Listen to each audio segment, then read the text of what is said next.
All right, all right. It's two after, so I'll just go ahead and get started. So I hope you like that new way of doing things or this new idea that we had recently. So I think Simon, you were asking if that was AI driven. It is not actually.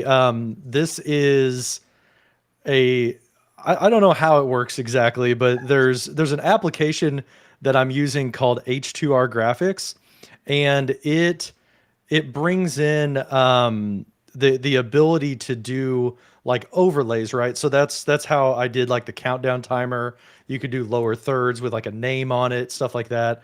But what we're doing here is they added new functionality called the map.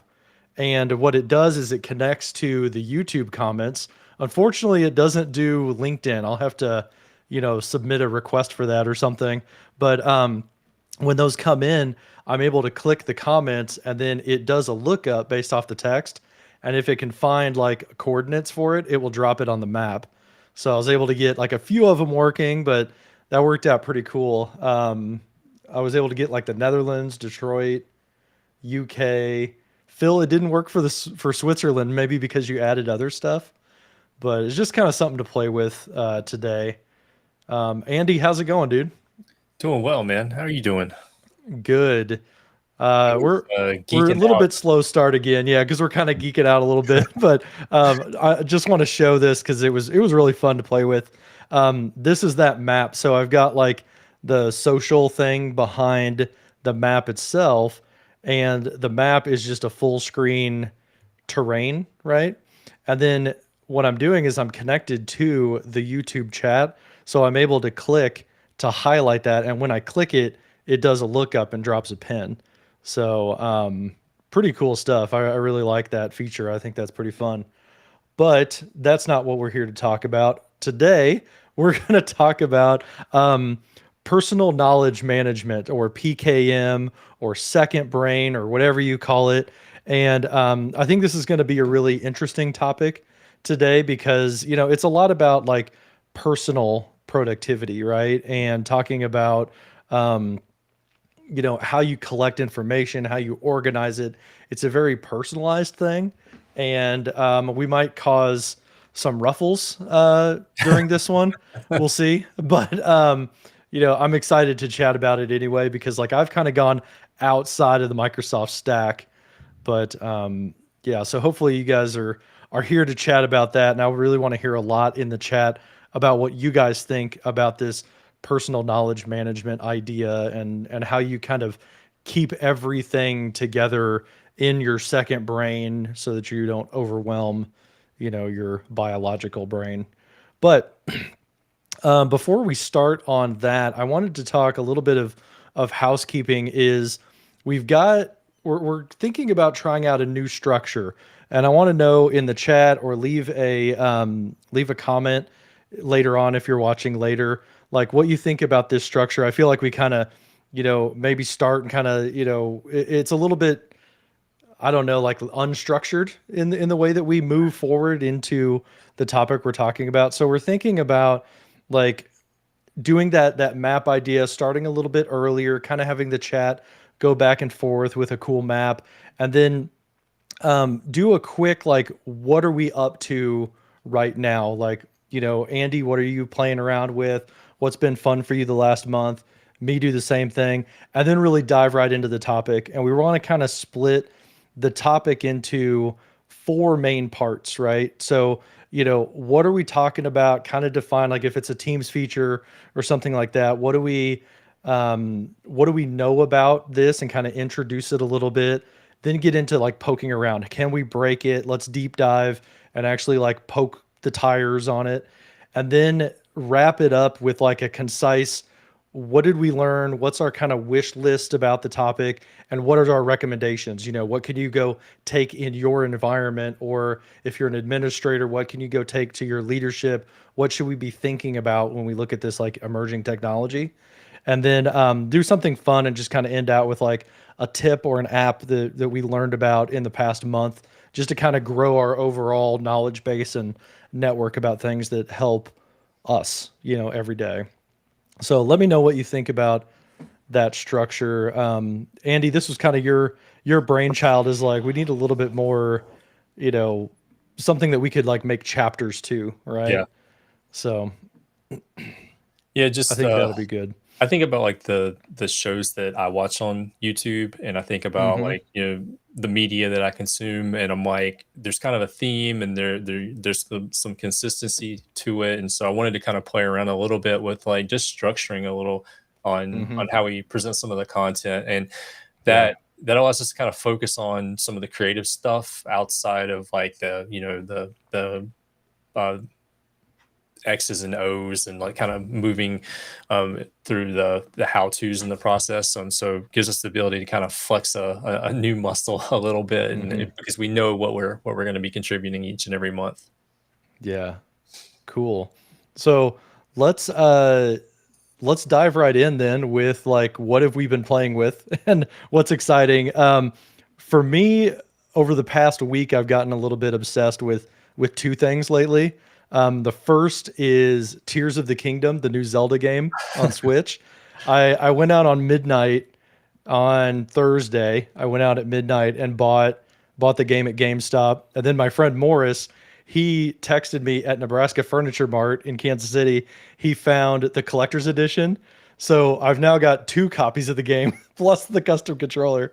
And I've been playing, just pouring hours every night into Tears of the Kingdom. I've been unlocking all the map and just going around taking my time and exploring, and that's been a lot of fun. And then the second thing for me is um, I let my MVP environment expire on accident, my test environment. So Contoso, Megan Bowen, all of that died a little bit ago, and I tried to renew it, and that got rejected because it had already gone.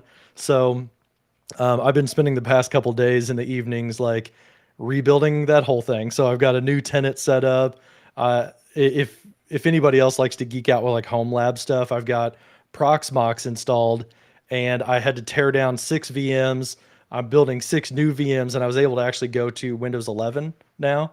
So all of our future demos will be with a better quality environment and with Windows 11. So that'll be exciting. But that's what I've been geeking out about. What about you? That sounds really awesome. I'm going to be honest. I have the first Legend of Zelda game for the Switch, and I still Yeah. haven't played it. I haven't been able You haven't to. even put it in and I, tried I it have yet? I have not even got it loaded on the Switch yet. So I see the new one coming out, and I'm like, all right, I got to get through the first one first, Breath of the Wild, before I can dive into to that. Yeah. Well, my kids they're both under 5, and so like we do a lot of Mario Kart. Hmm. They really like that, so that's where we spend our gaming time right now. Nice. What have I been geeking out on? What have I been tinkering with? Well, a few things. So this week, OpenAI announced a iOS app for the US Hmm. for ChatGPT. So you have a Yeah, I downloaded that direct yesterday. app for GPT right there on the phone. It burns through battery. I think they've got a data leak in there they need to fix, but been exploring that.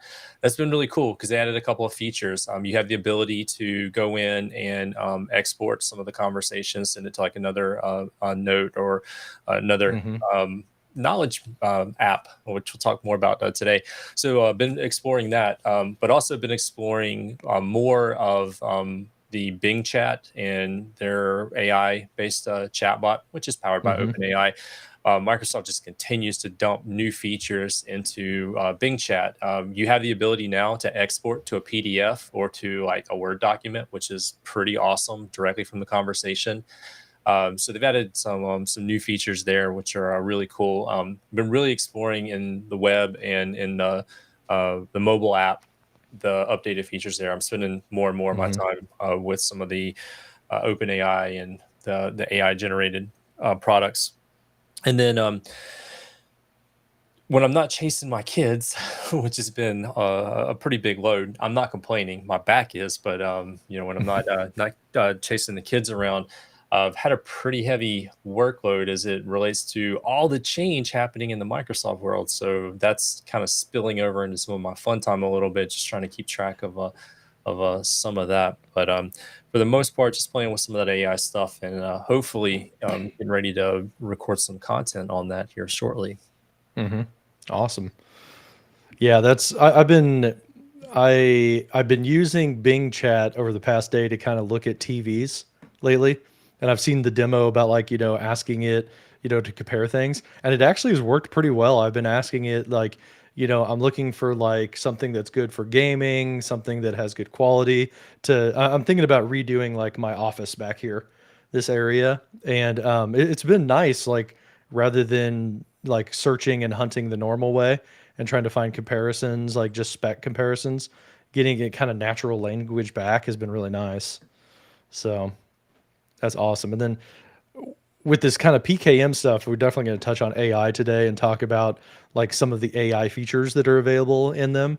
I hope to expand more in my own personal PKM environment to do more with AI, just without having to jump out to another tool, you know. Yeah, So totally agree there. My biggest struggle when it comes to the personal knowledge management stuff is I want to stick to the Microsoft stack as much as I can, just because of some mhm, of the interconnectedness of the system already, and I don't want mhm, to get into a pattern where I have a whole bunch of stuff from a third party floating around in my head, and then accidentally bring that into like a Microsoft conversation and you confuse somebody off of that. So I've been trying to mhm. stick with that as much as I can. But I'm looking forward to today's talk because we've been talking about this since like last fall as we've been kind of going through the various apps and doing a lot of our research and Mhm. trying to really understand all the limits of all of these features. Yeah. So, yeah, to kind of kick it off, we've got an idea to talk about four main areas and then just kind of general. So we want to consider a few of these like knowledge management systems and how we deal with tasks and notes and capturing stuff in a few different phases. And the journey that I've taken, I started out with a little bit of this back in November of last year. So it's been what, 7 months now. I almost had not necessarily a breakdown, but like I just kind of like reached my wits end with there's too much information, there's too many things flying around, and I'm lost, right? And generally, my big problem overall has been a lot with task management, and I feel like especially in an enterprise, we have too many to-do lists, right? And personally, I don't know if I have ADHD or what, but if I have like more than two or three places that tell me what I need to be working on, I just get overwhelmed and I just don't start at all. And I kind of have like trouble starting to work on something if I don't clearly know what's next. And having to jump between like six different to-do lists is frustrating for me. So I've been on this journey to try to like get everything into a system so that I don't have to manage it quite as much and I don't have to go to all these places. But the four main categories we're talking about today when it comes to note taking, task management, and just getting things out of our brain so that we can free it up to do other things is capture. What's our process for like capturing information, taking notes, capturing tasks whenever something pops in our head and we got to get it into a system? What's the difference between like some of the more modern ways of doing things versus some of the more traditional, what the tools map to? Sharing and collaborating, that's a big part of especially note taking is we don't have meetings by ourselves. We have meetings together. And how do we capture, you know, collaboratively, how do we capture kind of like the brain trust of the group of people? And then the third one is organization and structure. How do we organize it in a way that we can get back to things or we can surface information without, having to dig too much for it? And there's also some rules, some like general lines of thought for that too. For, do we do folder based structure? Do we do like tagging? Do we do kind of a neural network type of structure in a graph? So we'll talk about that. And then finally, like extensibility. How do we, get things connected in different ways so that we don't have to like copy and paste everywhere. We don't have to have 8 different apps open to get it into that kind of single pane of glass. So I've been thinking about this for a few months, and Andy, I think you've been kind of doing this longer than me in finding like what works best for you, right? Yeah, this is something it has two different applications for me. One is definitely the personal knowledge management side of things. One of the biggest things I've struggled with is there's so many different sources of information, and then consolidating that into almost a single workspace to be able to process it. The hard part is taking all those different sources and just funneling them down to be able to make it something that is consumable. And what you quickly run into is that Mm-hmm. one app does this thing for this one service and another app does this other thing for this other service, and you're switching back and forth between apps, and so that's causing friction and context switching, and that causes you to lose train of thought, and you lose time in the flow of productivity. So there's the Mm-hmm. personal knowledge management capture side of it I was really struggling with. And then the other side of it was like how we work with it as a group. Like in the workplace, we have 50 different places where we're going for information. Policies and procedures are over here in one of 10 different OneNote notebooks. There's 12 Mm-hmm. different Microsoft Teams, and each one has 30 different channels, and which team and which channel has that announcement or that conversation around this like one thing. And so it was really just And trying to each one of figure those out, has a notebook and a wiki, and yes, the wiki's going away now, and and it it's just just keeps it's hard adding. to manage all Yeah. of it. And the struggle is like just getting to that piece of information that I need to be able to do like this one thing here in the future. So I went down a whole rabbit hole of productivity apps on YouTube. That's not for the faint of heart, because it can get pretty gnarly pretty quickly. There's definitely different camps that are advocates for different apps, and every week there's like, I'm switching to this and I'm switching to that, and I'm like, I don't want to switch to Mm-hmm. anything. Like I just want to figure out how to utilize what I have best now. And then occasionally like there might be a comparison, for example, like what Mm-hmm. Microsoft Loop enters the conversation, and that kind of takes things in a new direction. So I've went down the whole path of the PKM second brain. Uh, that's a whole study in and of itself. So just Mm-hmm. trying to figure out how to apply some of this to some of the things that work for me. So yeah, I've spent a lot more Yeah. time in this, to the point where I've circled back around a couple of times, and I'm like, oh. And so Yeah. I think It's I almost approached like a you about this hobby. conversation back in the fall. I'm like, can we do a topic on this, so we can like just like narrow some of this down, and maybe other people would be Yeah. interested in it. So here we are. Nice. So, uh, we're going to kind of, I think have what, 4 different apps that we're mainly going to look at, or platforms, if you will. The first is OneNote, Microsoft OneNote. That's kind of the old horse. Melanie Hohertz, whenever we posted this, she was like, "I'm OneNote ride or die." She's gonna be OneNote for life. And with OneNote, I would kind of bulk in just like the traditional Microsoft 365 system of doing things, right? That's OneNote plus To Do plus Planner, like that construct of like a group, right? And then we're going to look at kind of the emerging candidate or competition that almost feels like it might be cannibalizing some of OneNote's territory internally, and that's Loop. You'll notice that like on this, we're going to keep track of our thoughts in a Loop workspace today. So we're using Loop to separate everything out, kind of drive to that organization of our own thoughts and get it out of our own brains. But I almost feel like, I know it's integrated in the 365 system, but it feels like a new modern take on PKM. So we're going to consider that. And then a couple of contenders outside of the 365 suite are Notion. If you're familiar with the Notion product, that is what I have personally landed on.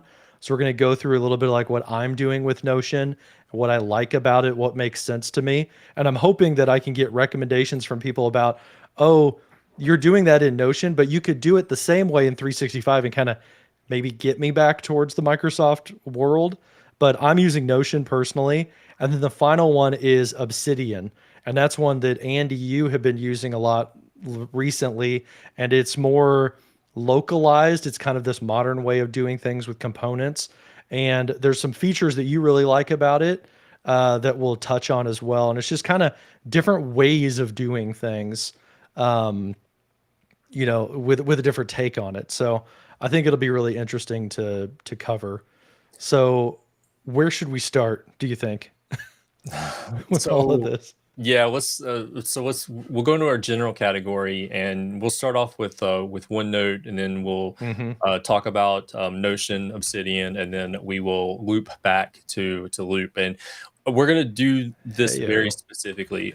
It's because in the context of this conversation, Loop is the newest app to fall into to this category. It was announced, mm-hmm. a year and a half ago.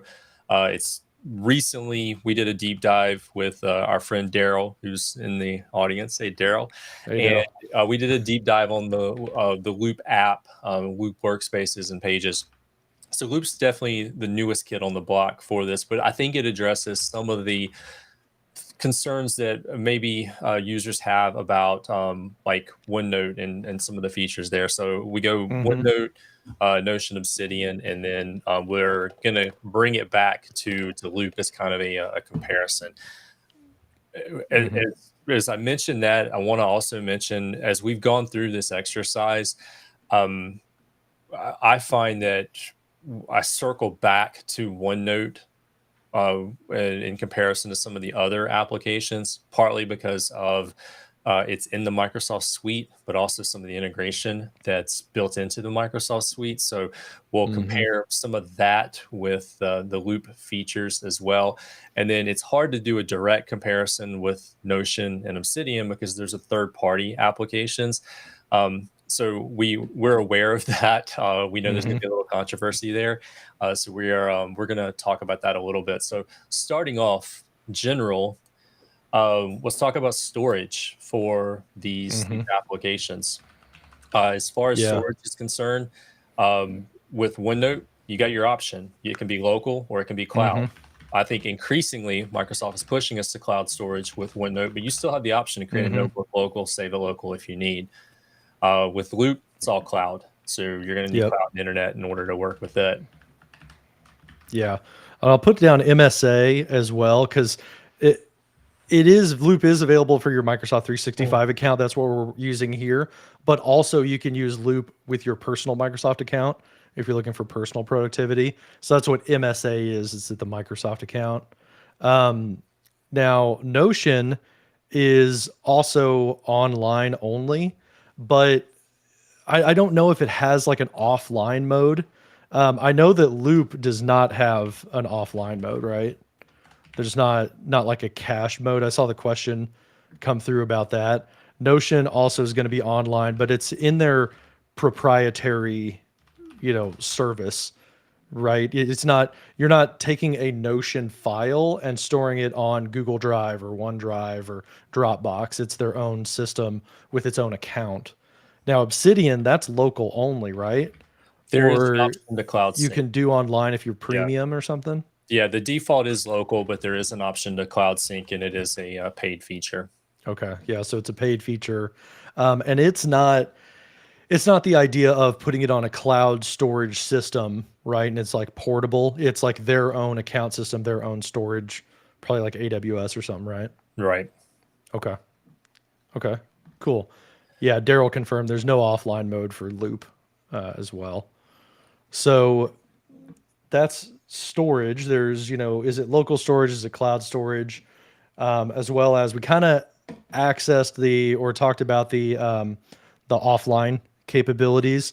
Now with Obsidian and with OneNote, that's where you can truly be offline. You can just make a OneNote file. You can make a Notion, what do they call it? It's not like a Notion database, but it's a Notion, construct, whatever they call that.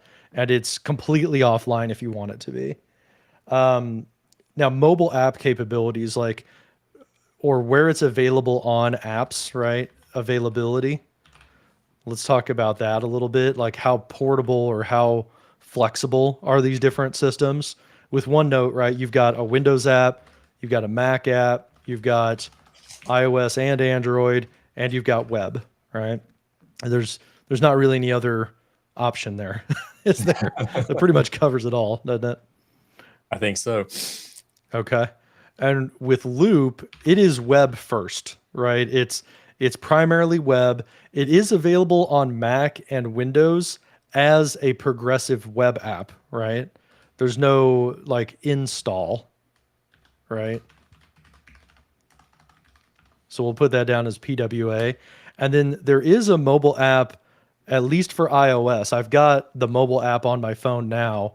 Do you know if it's available for Android? Does anybody know in the chat if Loop is available on Android yet?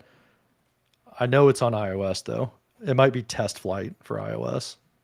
I will be completely honest. I have an Android blind spot because I'm an iOS Yeah. user. Yeah, we'll wait and see what somebody says. Phil says yes for Android. Okay. So it's available on there. So it's pretty much everywhere as well. It's some people might say that the PWA is too lightweight. I personally like progressive web apps, so I definitely don't ding, them for that. Now Notion, it's available as native applications you actually download and install. It's available on the web. It's available on Windows, on Mac, and on iOS and Android. I'm going to put web first on this one because it's really kind of a web centric. Like you create an account, you go to Notion website and you start there, then you download the apps. Where with OneNote, it kind of started with the local side and then it's become a cloud solution just historically. Now, Obsidian, what are we looking at? It's mostly, it doesn't really have a web portal, does it? Not that I'm aware of. Mm-hmm. So it is definitely available for Windows, Mac. It's also available on your mobile devices, so you can get it for iOS and Mm-hmm. Android, Yeah. and you can use it And there. But Linux. in those cases, or Linux, but in those cases, like unless you sign into the Cloud Vault, you're going to be using a Mm-hmm. local vault inside of there. Yeah. So there's that. Somebody correct us if we're wrong about the web portal. I know you can sign into your account on there, but I'll be curious if somebody knows about Obsidian more. So it's definitely on Windows, definitely on Mac. It's definitely iOS and Android. Um, and then web is questionable. We're not quite sure about that one because you've just been doing the local. You're not paying for Obsidian, Yeah, right? I'm just using the local Yeah. capabilities of it. Okay. And Cool. there's a comment about another tool out there, Confluence, used by developers. Uh-huh. There were so many tools out there. It was hard to really par this down. John and I each kind of picked a third party app that we were really interested in. I've used Notion for a while as well. We actually do Mm-hmm. our show notes on that, but John is leading the charge kind of on the topic there for Notion. And I Mm-hmm. specifically picked Obsidian because there were a number of features that it provides that we'll go in more depth with Mm-hmm. that I don't see in other apps that are really valuable for some of the work and the things that I do. So we know there's a ton of apps out there, Moises, Craft, Confluence. There's so many Mm-hmm. note-taking apps, so Logsec. There's no way we would be able to do a single Yeah. show on Evernote. all of I them used to use Evernote in college, way back. Yep. Yep. I've got a colleague that still uses Evernote and is all about it. And then, yeah, Confluence. Like, I kind of, I would view Confluence not really as a personal knowledge management system. Oh, I see. Daryl just put that in there. Like, I'm looking more at like personal productivity and not so much team productivity. I know that the lines are very blurred between them, especially with like Loop being more collaborative focused. But I'm thinking about my own life and trying to keep my own self sane. So that's just where I land on it. Is I don't think I would use Confluence for my own personal stuff. That might get into extensibility though with some of these other platforms. Um, that being said, we're talking about personal stuff, but a lot of us use these things for work, or people use these productivity things for work, and we want to talk about enterprise security and kind of like what is available in these tools that we know of, right? So with OneNote, obviously that's going to be within the M365 compliance boundary, right? So I would say like Microsoft compliant, right? If you're a Microsoft shop, it's within that realm. It's stored on your OneDrive. It's stored in your, in 365 groups, e-discovery, all of that. Now, there might be people watching this that aren't in the Microsoft world, so that's not necessarily a ding to the other ones, but it's more Microsoft centric. Same with Loop, right? It's Microsoft compliant for the components, right? But when it comes to the workspaces, that's still TBD, right? There's still things with e-discovery with this new like kind of light SharePoint that gets created. Am I saying that right? Yeah. And I think Daryl will chime in with in the Yeah. comments. I'm going to volunteer him to Yeah. fill some of the gaps there. To your point, though, the compliance story is working toward full compliance, as Daryl says. Yeah. Kind of it needs work to get there. It's heading that way. But if you're using it inside of Teams and you're doing Loop components, totally those are on your OneDrive. Those are, as normal. So maybe we'll hear, a better plan sometime soon about workspaces getting more enterprise ready. Now Notion, as far as its security, I did a little bit of searching around before this and found that while it's not Microsoft specific, like within e-discovery and all that type of stuff, there are some enterprise type features. So there is single sign-on, and it uses SAML. So you can set up if you've got like an authentication service and you want to do enterprise Notion, there is SAML capabilities, and that does work with Azure AD. So you can do an Azure connection, and people can log in with their Azure credentials into Notion. And then it has its own audit log. So it's a proprietary, it's within Notion's like admin area, as well as you can do MFA. So you could do multi-factor authentication and basically, force that for your team space is what they call it. Now, whenever we talk about Obsidian, what does it look like there, Andy? So it is encrypted, and if you do work with the cloud component, it is US storage based. Okay.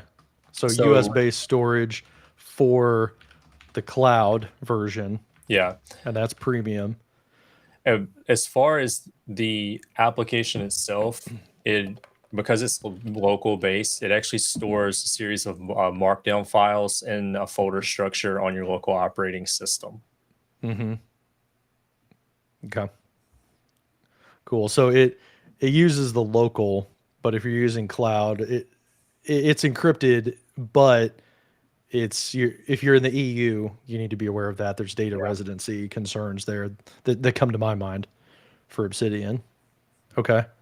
What else in the general category? Is there anything else before we kind of talk about capturing and like getting into like the process or workflow of some of these apps? Those are all the topics that we had for general. There's pretty active discussion going on in the chat. That's really cool. I'm kind of following along with that. But those are the four main things that we wanted to bring up as far as general was concerned. Okay, cool. So I should have. I wish I could like take this component and copy it, or like copy a duplicate of it. I think somebody put that in the chat. Like we need duplicate in here. So I will go ahead and just start a new table then and talk about capture. Oh, hold on 1 second. Yeah. This is one we didn't really bring up, but cost. Cost for. Oh yeah, that's a good one. Let's put that down. Okay. So cost. There is, you can use OneNote for free because like you can do the whole free version, for personal. And then there's also M365 licensing, right? It's part of your E3, E5, whatever SKU that you have. Same with Loop, right? There's the free MSA version, right? And then there's also the M365 version. I think maybe what we should also put here is there's like personal and business O365, right? Yeah. Or personal family O365. You can do that with OneNote and all that because you've got OneDrive. When it comes to Notion, there's a free version. I'm using Notion for free. Then there also is a paid version, so there's premium as well, which I need to figure out like how much is that? If I go in here, upgrade. So there's the free plan for $0. There's a plus plan which is $10 per month, business, enterprise, and then there's AI on top of that. So there's plus, business, and enterprise. Enterprise. And then there's also the AI add-on too. They cost money. So plus is $10 a month. Business was 18 and 25. And 25. And then their AI add-in, how much is that? The Notion AI, I want to say that's like $10. Yeah, $10 extra. And you do get a discount if you're buying one of these other tiers. But I'll just say $10 because I think it's like 8 if you have a discount. Now Obsidian, what is its structure? So it's free for personal use, Mm-hmm. and there's a Catalyst option which is $25. That's a one-time payment, and the Catalyst Mm-hmm. option gets you access to insider builds and some special privileges in the community and access to the dev Okay. channel. There's also a commercial version, $50 per user per year.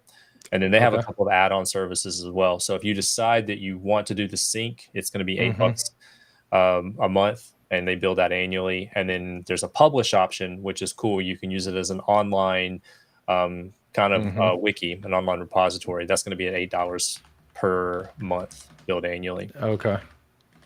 Okay. So we'll do that's what, $8 you said? And Mhm. sync is $10? The sync is $8, Oh, and 8. the Okay. publish is $8. Yep. Okay. And the commercial was what, $50 a month? Yeah, 50 for the commercial, and then Okay. the insider builds are 25. Okay. Interesting. So yeah, you're kind of building your own. I think for most personal people, probably what I would do is I probably would have the free version plus the sync if I wanted to have Mhm. like more flexibility there, just for like an individual person. Catalyst, you get so support. It's kind of you're basically supporting the developer with that one. So $25 one time is not bad for that if you really use it, and the value of that is probably way more than $25. So okay, cost. Thanks. I appreciate you guys remembering the cost portion. So getting into capture, let's add another table for that and talk about the difference in capturing stuff. So Daryl says you can copy the content of the loop to a new page. yeah, but then it copies the whole component, right? I don't want to like ruin it. I want to have a duplicate, right? So Daryl, tell me if I can duplicate so that I can do that faster. Loop with 3 O's. So as we get into capture, we want to talk about like the way that you add notes, the way that you add images, maybe files to it, things like that, as well as we fill out the rest of these features. Yeah, so while you So what's finish the that up, easiest one to start with? Probably text. yeah, so formatting Okay. of text and content. So what kind of formatting does it support? Mm-hmm. Embeds, recording and ingest is kind of how we break it down. Okay. So So the formatting with Word, it's really rich text, right? You're not doing, or with OneNote is rich text formatting. It's kind of, what normal people use, right? What about Markdown support? Because I know that's popular, especially, in the nerdier realms. Do you know anything about Markdown yeah, for 1 second, pulling up notes OneNote? on that. Okay. So we want to talk a little bit about Markdown support. Loop, I'm not sure if Loop supports Markdown. I know that Motion or Notion is big with Markdown as well as Obsidian, right? So Obsidian is Markdown based. Yeah, the whole structure is using Markdown, right? Yep. Okay. And then of course you can do rich text for these ones as well. That's table stakes, right? It's just normal. Like if I want to do like highlight something, hit B to make it bold, hit, italics, I can do all that type of stuff. Yeah, so you're going to have Markdown options, and then there are some keyboard shortcuts there as well. For what are you talking about? For Obsidian. So like if you drop text in, you can do the Markdown if you want to make it bold, or you can do a keyboard shortcut like a Yeah, you use those Control B. Markdown. I haven't gotten super into Markdown, so I don't quite know how it works. I know that people who are like big keyboard junkies, they love that. Obviously, you can do rich text here. I think this is a good, maybe its own line is code block support, right? That was a good one from the chat. It's like, how does that work? Daryl says that there's basic Markdown support in Loop. So what I saw over here on the side is that I guess it doesn't support Markdown. OneNote doesn't, right? Yeah, limited options with that. So on the topic of Markdown, one of the reasons that I leaned into Obsidian is because of the support of Markdown. And there's a couple of reasons for that. When I can do note capture with it, which is great, but getting that information out of Obsidian and into another system, Markdown is supported across a whole bunch of different platforms. So, for example, I can draft a blog article directly inside of Obsidian, and it makes it easy for me to push that over to WordPress and publish right from there, because WordPress supports Markdown, and that was something that I thought was really the nice. formatting doesn't get all messed up Exactly. in the translation. Yeah. And because of the way that it's just a simple Markdown file, if I decide that I don't want to be in this app later, it makes it easy for me to move my content. Have you ever tried exporting content in bulk out of OneNote to another system? Not easy, not fun. So that was one of the things that really appealed to me, is that because it's basically Markdown based files, I have the flexibility to easily integrate with another system, but also if I decide to move that content later on, it's Markdown files. So that gives me you can do the work and port it without Yeah. having to do a bunch of fixing. Yeah. Yeah. And Yeah, like, that's a good point. and think about this, like Notion.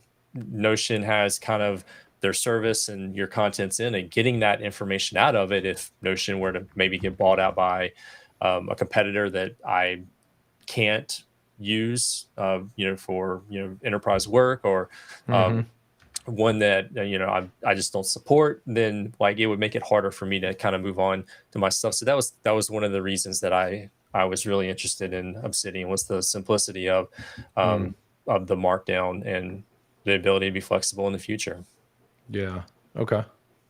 So code block support. This is one that Darwin posted in the chat. I don't know a lot about code block support as well, but I believe Notion has that no problem. I think that's a component that you can add, isn't it? So if I do something here and do like code block, then yeah, so I could do a code snippet as a type, and I can support, look at all those different languages that it supports. So that's a resounding yes for Notion, right? What about support for code blocks in Obsidian, Loop, and OneNote? So if I do like a / here, I don't see a code option right here. But if I type some text here is some text. I'm wondering if I highlight and get the little, this is like the fly out to do formatting within Loop. I don't see the ability to have a code block in here.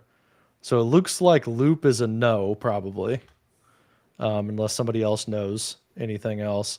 Yeah, Tim says Notion and code go hand in hand. It works really well.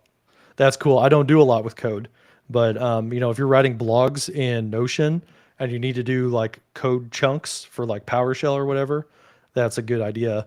I'm curious, is PowerShell? PowerShell is supported by that code block in Notion. What about Obsidian? Do we know anything about Yes. code blocks in Obsidian? Yes. Probably yes, right? Yeah, it does support code blocks with a triple backtick. What does that mean? The triple Is back. that It's is that underneath those? the escape key in the upper left-hand corner. Oh, these. Okay, so yeah. you do like 3 of those, it makes a code block. Yep, you do a triple Okay. backtick, and then you're able to enter in the code and end it with a triple backtick. Yeah. Oh, here's Tim. He must be a There we go. developer. He's like maybe adding tick tick tick. That's funny. Yeah. Michelle says no code block yet in loop. What about OneNote? Does that support? I probably should have had OneNote open on my computer. All right. OneNote code blocks. So it looks like an add-in, right? An add-in for that. So maybe here's inserting code blocks from tech community.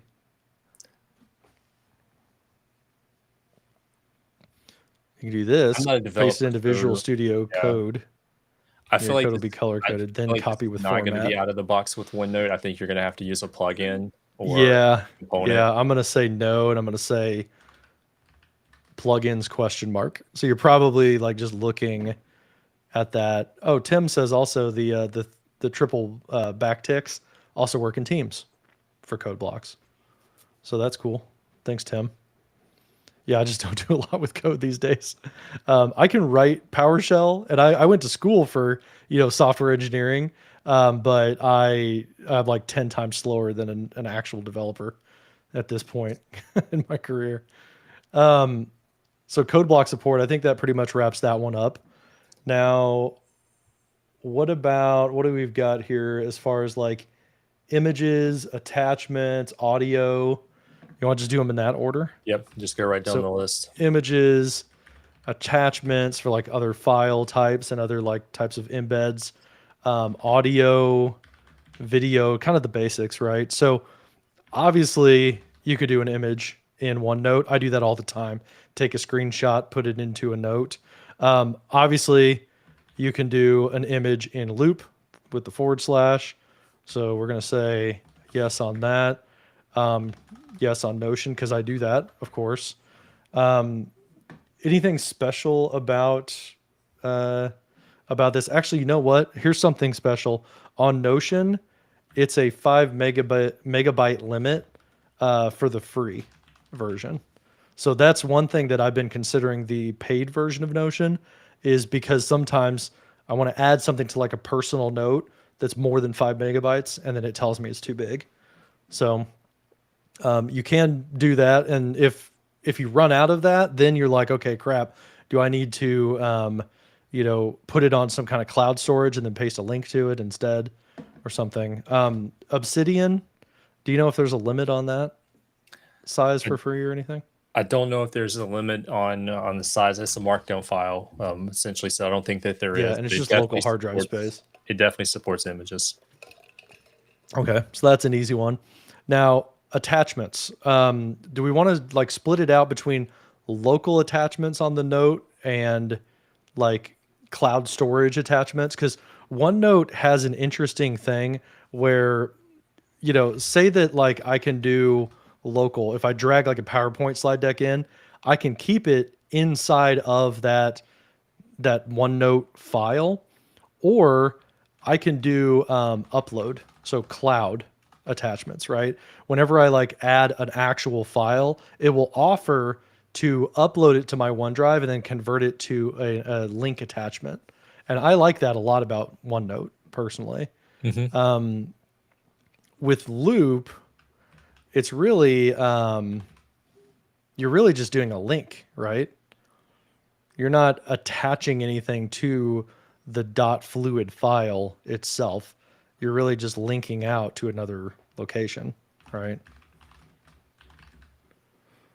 Now with Notion, you can do that. You can do like, yes, you can add something, or you can also do like a cloud link, but it's like more pasted. You know, you go upload it somewhere else, then you paste in a link to it. Where this one is like a native upload. We want to call it that maybe for OneNote. Is it offers to do it inside the tool. Now Obsidian, of course, because it's just a standard markdown format, you can attach a file to it. It goes into your Obsidian second brain, but then also it's probably the same as a cloud pasted file, right? Yeah, so they're going to support options for attachments with copy and paste or drag and drop. And then you can download or you can copy it to a folder inside of the vault if you need. So that's one of the things about the way that they structure Obsidian is that it's vault based, which is basically the vault is the folder that all the markdown files live in. And so in the app, you can have multiple vaults. That's like switching between different notebooks inside of OneNote. So with that, in the vault, you can create a folder and you can drop your files in there and you can reference that across your notes as you need. I will also say for Notion, I can do cloud with integrations because I can make a connection to OneDrive, Dropbox, or Google Drive, and then I could like browse and attach things that way. So I'll put that also in Notion as like that's an extra bonus. Now I haven't personally connected that. The only thing I have a connection to is a podcast app called Snipped, but that's that one. Okay, so audio files and video files. What do we have about that? So this is just high level, whether these types of files are supported inside of the application itself. And I think this is one of the things that OneNote really has going for it is that you have the ability to drop an audio file into a notebook page. I think another thing with OneNote is that it has the recorder. Like that was amazing. I use that all the time in college where I would like record the lecture while I was, you know, typing the notes and everything. So that's a super powerful option there. I know a lot of the iPad apps I use for like handwritten notes, you can also record while you're taking notes and then it will play back what you were writing at what point or what was said when you wrote that word is pretty cool, but that's kind of outside of these four pillars. For Loop, you're really just doing cloud links, right? You're not doing like a attachment to the actual file, the loop component. And it obviously doesn't have a recorder because it's not a local application. For Notion, it's really attachments or cloud. And then it also has, I'm going to put cloud here too. It does not have a recorder though in Notion. That's something that I miss, you know, along with like handwritten. That should be another category here. It's handwriting. Obsidian, there's the ability to attach an MP3, right? So you can embed As well as cloud links. attach or embed an audio file. There's not an out of the box way to capture audio with it. You would have to resort to like a community plugin to do that with Obsidian. Okay. Video is probably the same thing, right? Except there's an audio recorder here. So why don't we combine these two and say audio video, right? Just kind of do it that way. Yeah. It's like rich media, right? Handwriting in these apps. This is a sore point that I have for Notion is it does not. But there are plugins, right? So you can go the plugin route and do that. OneNote, this is kind of where it pulls ahead in the capture space is the native or the mobile applications are very good with ink. The Windows one is very good with ink. So we'll say inking, right? That's kind of the official word. There's nothing for Loop for like handwritten notes. I guess you could technically paste in a whiteboard, although it's the other way around. Never mind. You would do whiteboard, then you'd put one Loop components in it. So it's like kind of reverse of what we're talking about. So we'll leave that as a no. What about Obsidian? Do you know if it has handwriting? No, at no, all? no handwriting Okay. supporting out of the box. Okay. Yeah. So there's that. Um, Another one I have here is optical character recognition, or OCR. And what this is, if those aren't familiar with it, is it's the idea that if you add a picture, you take a picture with your phone of like a receipt, and you put it in your notebook, can you search for the text that was inside of that picture? So what I know is that yes, OneNote has this because I've used it before. You can deep search into the content of images, like for text on a sign, something like that. That's not a thing that Loop does, to my knowledge. If you add an image, that it indexes it with OCR. Notion, I think you're also looking more at plugins for that because yeah, it's like adding support via, GitHub plugins, things like that. So it's not something that I've seen, but you can do plugins for it. What about Obsidian? It's Is not that going to be also a no? supported out of the box. It's going to be third party. Okay, so also plugins for that. Yeah. Okay. Now, before we move on from that one, I want to go back to the OneNote OCR for a minute.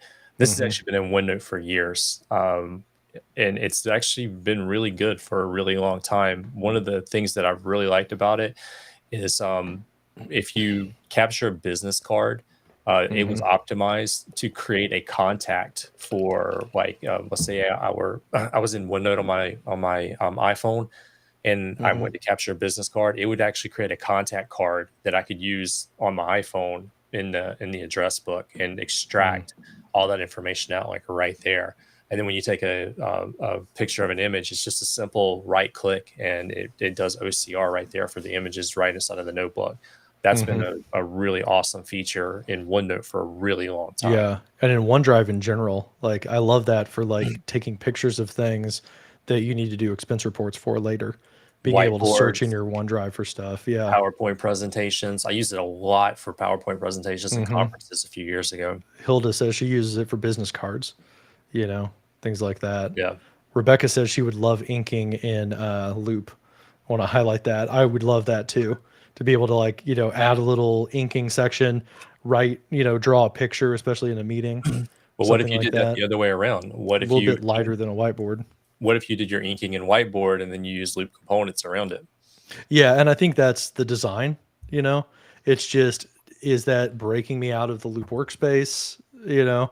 That's when it starts to be like one of those kind of context switches Yeah. that we talk about, and like that friction to like, oh well, I'm on the Loop component. Where's the drawing I did? Oh, it's over in the other place, and you got to like reverse yourself. As Rebecca said, I want both. Yep. It should be two-way. Can we just have it all? So another couple things that I have in our show notes is the web clipper, um, drawing. I guess that's really like handwriting and inking, and then a free form canvas. Let's pause for just a second before Okay. we continue down this feature list. We've Yeah. been painting a pretty picture and describing it, but we haven't actually been showing it to our audience. So I think this is a good point. Or we've been Yeah. showing Loop this entire time, and as you've been building some of this out, I think Hmm. let's take a minute or two and let's actually show the apps that we're talking about here. Just Okay. kind of Yeah. summarize a little bit of this, and then we'll continue down the list. But I want to put some images to the context of the conversation that we're actually having right now. Yeah. Yeah. So let's show your screen. Do you have a OneNote up? Okay. Yeah, so Yeah, you got OneNote.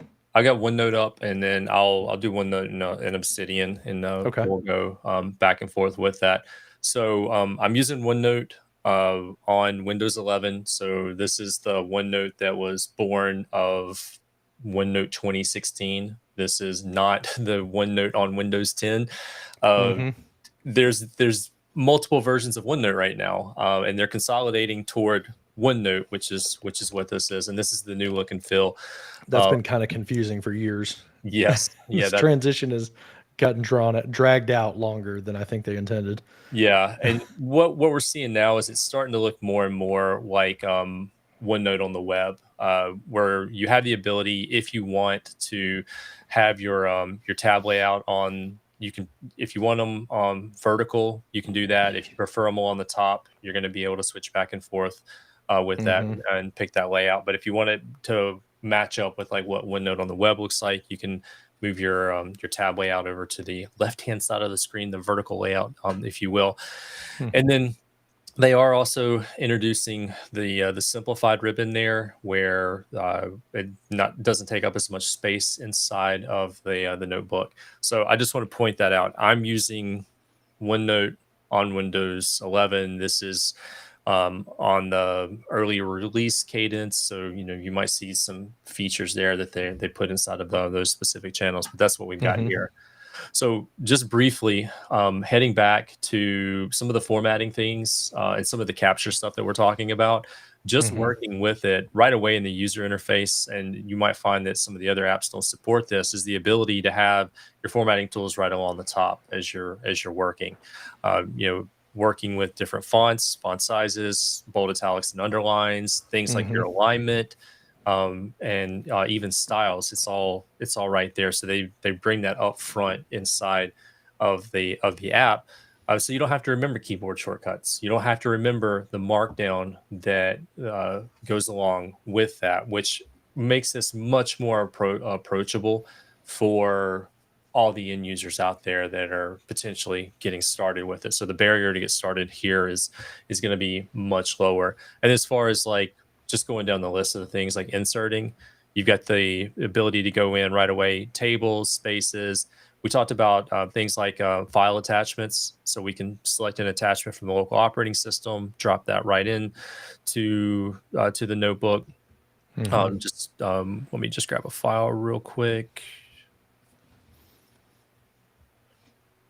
So you can make it as an attachment so that you can download it and work with it, or you can insert it as a printout. That's going to be supported in there. There's the printout option that's separate if you want that. You can insert spreadsheets, an existing spreadsheet, or you can go ahead and create a new one. You've got other insert options, like, for example, dropping in pictures. You can take advantage of the camera that's built into the system with no plugins. And I think that's something that some of the other apps that you have to be aware of. You might have to install a plugin for like an Obsidian in order to capture from the camera, versus this is built into the app and it's going to use the local system. In this case, my MacBook, or if I'm on like my iPhone or my iPad, it's going to use that built-in camera. Hmm. Um, so with the insert, just kind of, I'm blasting through a couple of things here just for the sake of time, but like images and attachments. We mentioned just a little while ago working with the ability to capture audio. So let me switch back to the classic ribbon here, expand that a little bit. So with audio, two things I want to point out here: dictate and then transcribe. One of the things that we're seeing more across the Microsoft platform that I'm a big fan of is the ability to dictate to the app. I can't tell you how many things I've started drafting while walking my dog, just holding, using my iPhone and my AirPods, and just talking to the app to get things out of my head, to get over that blank page, to get things started, and then come back later and actually clean it up. So dictate's actually built right in, captures the audio, and you can go right away. And then you can go ahead, record audio, but you can also transcribe that audio, convert that speech to text, and then you're going to be able to format it. So I like that feature as well. So if you record the audio, you get the audio file, but if you transcribe it, you take that audio and convert it to text, and then it's much more flexible in like what you're going to want to do with that later on.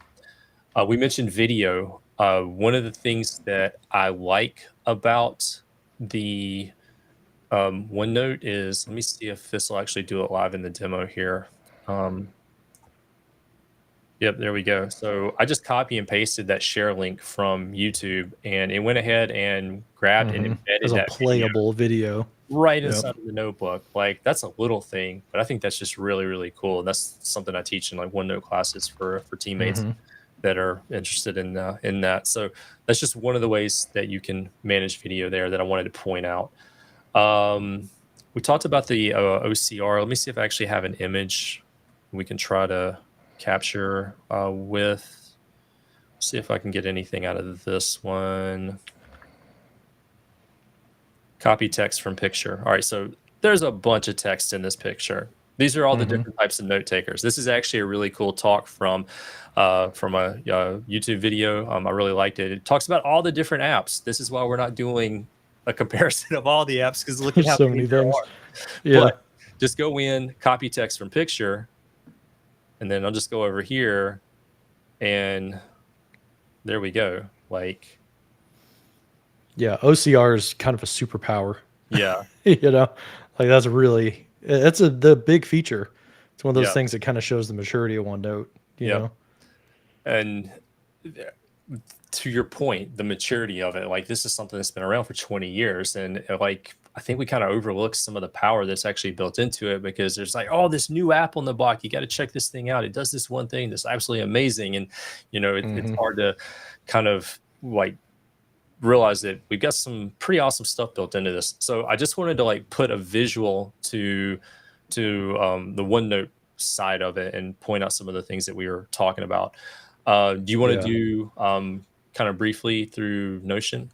Yeah, I'll show some Notion stuff. So I've got a Notion page up here, and I can do a lot of the similar stuff, right? So I can do like a file, like Andy was showing, where I can upload a file. I can hit choose, and then I can grab like this picture right here, and I can upload that way. You see how it's uploading it to that cloud service? It was like 700 kilobytes, right? Now, another way that I typically capture things is I do it with screenshots. So if I want to take a screenshot of this and take a note on it, then I'll take a screenshot, and then that's already in my clipboard. I paste it. Now I get an embedded image right there. And something that I use in Notion is I will either add a comment on that image, or I'll add a caption, and I'll add a caption like, okay, what was I thinking when I took this? Like, note that this icon is crooked or something like that, right? Like, imagine that we're, doing some design work or something, and I'm like, the spacing here and here is not right. I would like take that as a note about that picture. The other thing I could do is I could add a comment, of like, here's what I was thinking at this point in time. And then that adds a comment off to the side, basically, for me to have on that particular image. Like you were showing, Andy, you can also paste in things as embeds or as links. So if I grab like one of my videos off of YouTube and then go down here into the page that I was in for Notion, let's get rid of all of this stuff. Start with an empty page and just paste it in. It asks me, well, do I want to make a bookmark? Do I want to have the link to it? Or do I want to embed it, natively in the page? If I hit embed, same thing as what you were showing with OneNote. I can actually play it. It's more of I don't know. It's more of like a standard embed, because like I can click the link here. That's going to jump out to my browser to play it. Or I've got the actual like YouTube play button, where OneNote, it was like a white button. It was a little bit more, kind of shielded, I guess. And then again, with this, I can add a comment on it. I can add captions to it, kind of take notes under the video if I wanted to. Or I could also, just go down, add another like whole component basically in Notion. So there's a little bit of difference there. Now, one thing that we touched on a little bit was the formatting stuff and how it works with Markdown and also rich text. One thing that here is some text. I probably, if I learned Markdown and I learned the keyboard shortcuts, I could be faster about things, but I can like do the standard, like I can bold something, I can make this italics, I can make this one underlined. But where I get a little bit like, there's a little bit of like walled gardenness of it, is when I get into like the formatting to try to make things stand out a little bit. I have this standard colors and backgrounds, right? So if I want to highlight something and make it like a yellow background, I can do that. But as you can see, that's kind of like, it's like a pastel size, type of thing. And to break out of their standard kind of muted colors, you have to go add a plugin that gets you to like full CSS formatting. And then you're kind of getting nerdy and you're getting like more brightness. But some of that for my eyes are a little bit hard to see, honestly. I like how clean this is, but also, it's hard to get like high contrast sometimes. And then there's, I can change this to a header or a numbered list or something like that. Those standard kind of, rich text formatting that you're used to being able to do is what I like about Notion. But I feel like I'm going around and I'm kind of clicking into these menus to do things where probably there's a keyboard shortcut, but I just haven't learned them yet. And I've been using it since November. So that's a little bit of like what Notion looks like for whenever I'm formatting text and I'm kind of adding text around. Some of the structure can feel a little bit constraining at times compared to something like OneNote, where it's like a free form canvas. And it's a little bit that way in Loop as well, in my opinion. It's more of a linear type of canvas rather than just wherever you want, you can slap some text that you can do in OneNote. So you can scroll as far as you want. With this, it's linear. In Loop with Notion, it's columns. You're adding new columns to a page, and it's kind of like a grid layout. So just a little bit difference. Some people like one way versus the other. Yeah, Tim, I know, like, I can, if I'm starting out with text, then I can do like an H2 and I can start typing. It's just some of these, like whenever I type, just slap some text down, to get it to change. It's like buried under this one, where with Microsoft's little pop-up formatter, there's a little bit more options, I guess. Maybe I'm just more used to seeing like the word toolbar that's kind of floating, and this feels like it's a little bit like one level deeper. So not a bad or a good thing. It's just different for me. But yeah, I do the slash commands to slap some component in all the time. So that's what I wanted to show about like how I work with images, how I work with text, and how I work with attachments and things like that. So when it comes to that freeform canvas, I would say yes on OneNote. It's more linear on Notion or on Loop. For Notion, I would say like, you want to say like a grid layout is kind of the way to explain it, because you can go down as long as you want to, but you can also add columns and you can go wide if you need to, but it's not fully, it's all kind of lined up like a grid. What about Obsidian? Is there a free form canvas when it comes to Obsidian? Well, let's bring it to the forefront. So this is Obsidian, for those of you that are seeing it for the very first time. It is a I've never used this at all. Yeah, it's a single column based layout.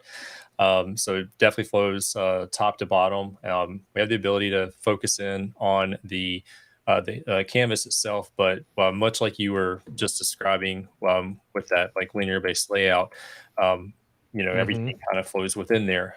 But they did introduce a feature. It's a core component is now, and it's called a canvas. And this is a freeform canvas, and you can move it all around, and you can put things left and right and top and bottom, and you can create connections, and you can bring in content from other places within your notebook. But the freeform canvas gives us that page-like feel while referencing notes that maybe you've captured. It's almost like a mixture of notes and whiteboard, which is really cool. But you can bring that in. So the main note-taking portion of it is definitely going to be a single column layout there. Okay.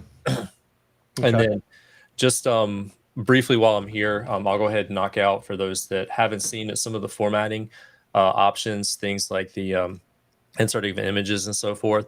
So it does support things like your basic formatting, bold, italics, and underlines. It does support numbered lists and ordered lists. It does support some additional formatting options. It's actually really cool. They use an Obsidian-like structure to define that for their articles, and you can actually bring that into your notebook along the side, so you can make quick reference to it whenever you're actually working inside of the notebook. But their knowledge base is actually based off of Obsidian, which is really cool. And so they have they're using their own tool. Yep. which is good to see. Yeah, it's pretty neat. But yeah, they just have some of the examples of like Markdown. So if you're not familiar with it, if you want to do a heading, it's going to be single pound sign. If you want to do heading 2, it's going to be a double pound sign, and that's going to give you the different styles.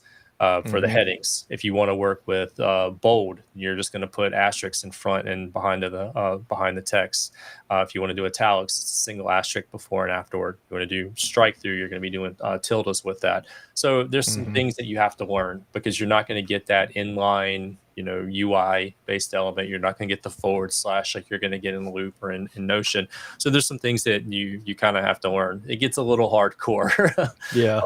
Working with this, but with that being said, it makes it so that if I want to write a blog post and have that in my Notion, or sorry, in my Obsidian notebook, and then quickly publish it over to WordPress, it's pretty straightforward to do that. So, but if you haven't seen it, this is Obsidian. I'm able to go across multiple pages along the top, which is really cool. I really like that. So it makes it easy for me to kind of reference one thing and go work on something else. I have the ability to open the panels along the side. And we're going to talk more about this in just a little bit. This is my overall vault here. So I have my main vault open. Within the vault, you have sections. And we'll talk about the organization in a little bit, but I have sections, and then there's content underneath that. And I can easily use this as a way to navigate through my notes in my notebook to get to what I need. But I can also collapse it down and just concentrate on the thing that I need, or bounce over here and do this thing, and like kind of keep my place as I'm moving along, which I really like the way that they kind of did that in the user interface. Yeah. I want to point out something. Dwayne mentioned that YouTube embed that we were talking about is available on Loop. So yeah, I'm showing that here, Dwayne. So I changed the audio video. Instead of like cloud links, we're going to call that cloud embed, because it's cloud embed on the others too. Is like you can play the video inside the thing. So I think that was really good. The other, to keep moving along, is browser web clipper. So we're talking about capturing. A big thing of PKM or Second Brain is when you see something, can you get it into the system easily, right? And a lot of times for me, I'm browsing content on the web, or I'm discovering things on the web. So a web clipper to me is critical. That's something that I've seen, obviously OneNote and Notion has very well, is that you can use a browser plugin to capture something in OneNote or in Notion, and you can choose where it gets sent. So those are easily a yes. Because you're kind of in a service when you're talking about Loop workspaces, there's not a web clipper or a browser plugin for Loop as far as using it to ingest information. So if that's fair, I would think I'm going to mark that down as a no, right, Andy? Like there's not really browser integration for Loop. What about Obsidian? So there's not a default clipper. There's a third party web clipper that's available. So it's a plugin for that one? Yeah.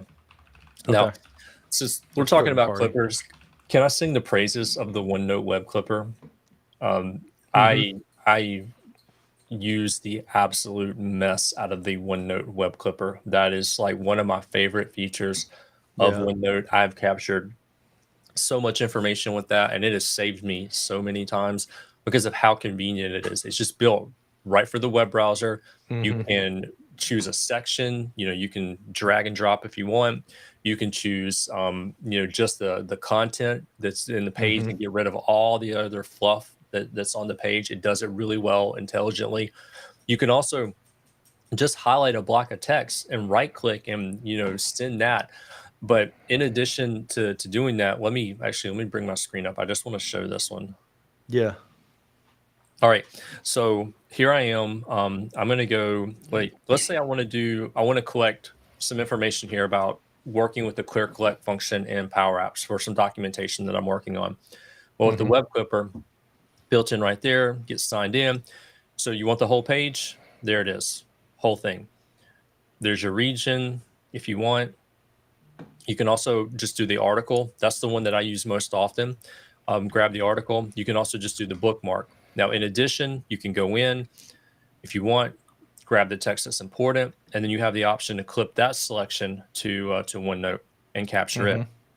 So that being said, I can pick the notebook that this is going to go to, the notebook that I want to drop this into, and then clip it. But what I really like about that is how it handles all of that in basically in the background for me. And then when I head over to my notebook, I'm going to be able to go in. Let me go to this notebook. There it is. It's already here. It's going to load that for me. But when it loads it, it also creates a bookmark to where I clipped it from, like the reference to the thing that I clipped it from. So I don't have to go and grab that URL separately. It's clipped it. It tells me exactly where it's coming from, drops that into the article, and then it gives me the article. And if there were things like tables and pictures and stuff, it's got all that in it as well. I'm a huge fan of that. I use this so much. So that is pretty nice all day long. Now, the way I use web clipping is I don't really use the Notion one all that much. I'm going to show what it looks like, but I have both installed and I'll talk about what I actually use. So the Notion web clipper is there. You can give it a title and then you can say where it's going to go. So you kind of select your area or like if it's going to link into a database. That's basically what it is. Now, there's a lot of other add-ons to like print something to PDF or like to do custom stuff with Notion. There's like save chat GPT output to a Notion. That's another type of clipping and sending somewhere else. Now, what I do personally is I use an app called Readwise Reader. That's my clipping plugin that I use. So if I'm on a page that I want to read later, like let's go to like New York Times, right? And we'll just like click on a random article. So say that I'm reading this article and well, I don't really want to do that one. If I could find like a free one here, then let me just find like an just go to ESPN. Here's Vox.com or whatever. So say that I'm reading this and I want to like snag it. Then what I can do is I can grab it to Readwise Read Later. And dang it, it's not connected. I'm on like a clean install here. What is nice about it, let me just go ahead and sign in so everybody can see my things. All right, so if I do this and reload it, it saves it to Readwise, which then ports it over to Notion in a database that I'll show you. But what's cool is I can highlight it as I'm reading. So I can read it later on in that like standalone dedicated app, or I can grab certain things and I've highlighted that and I can add a note about it. Or I can grab this little section right here and I can add a tag. So this is about ChatGPT or Notion or something like that. So I can tag and take notes as I go. I can also take a note on the whole file if I want. So I'm kind of processing the document as I'm reading it in the browser, and then it all saves over to Notion ultimately. So if I go back over to my own Notion and I go to Readwise, then here in a little bit, it should sync, and then it will pop in these other, areas or these other notes that I took. So this is my personal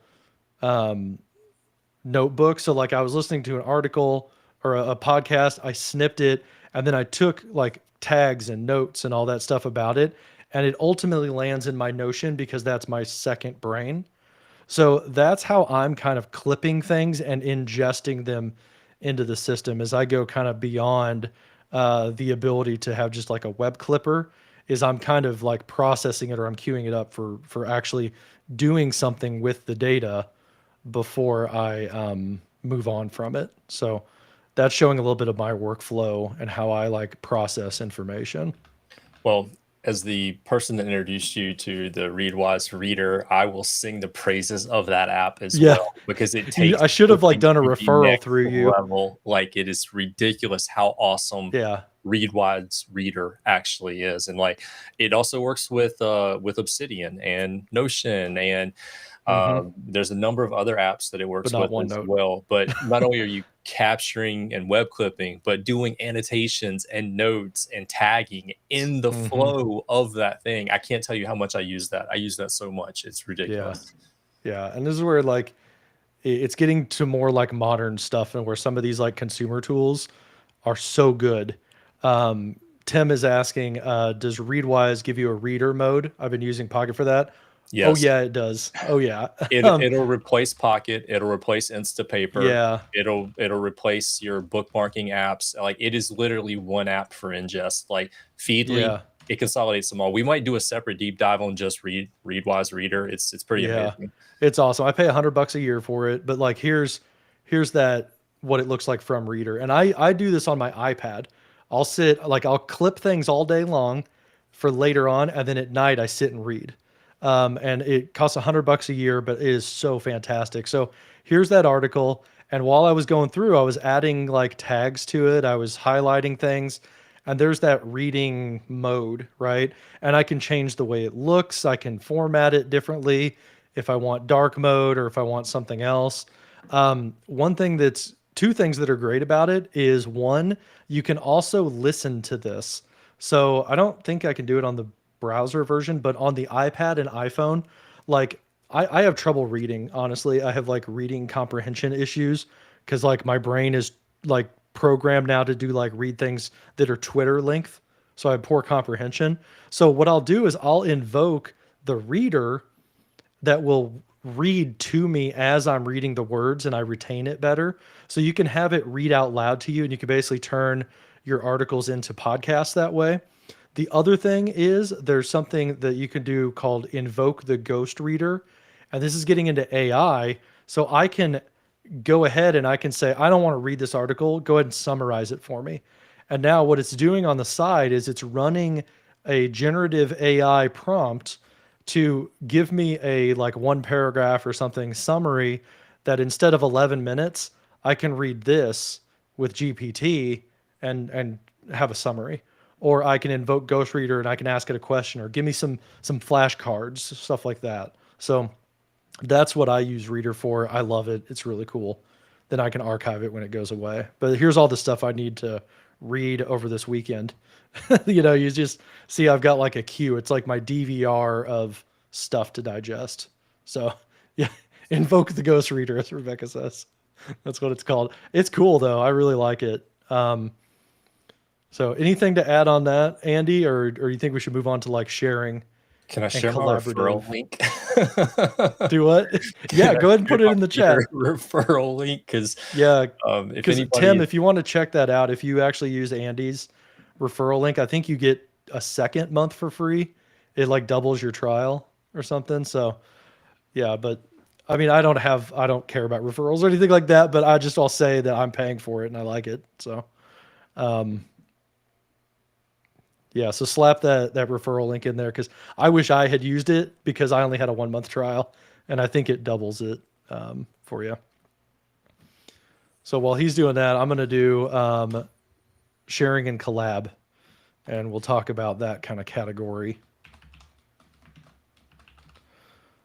So we're going to add OneNote and then Loop, and then I don't know. Does anybody else have trouble typing Loop? I add too many O's. Notion. And you guys kind of see me struggling as well to like type in these columns. Sometimes it wants to like replace the text. Sometimes it wants to like stick the text in the beginning. I'm having trouble with that. Like, come on, Loop, just type the way I want you to type. Rebecca says yes, probably to the fact that you also type Loop with too many O's. That's a problem for me.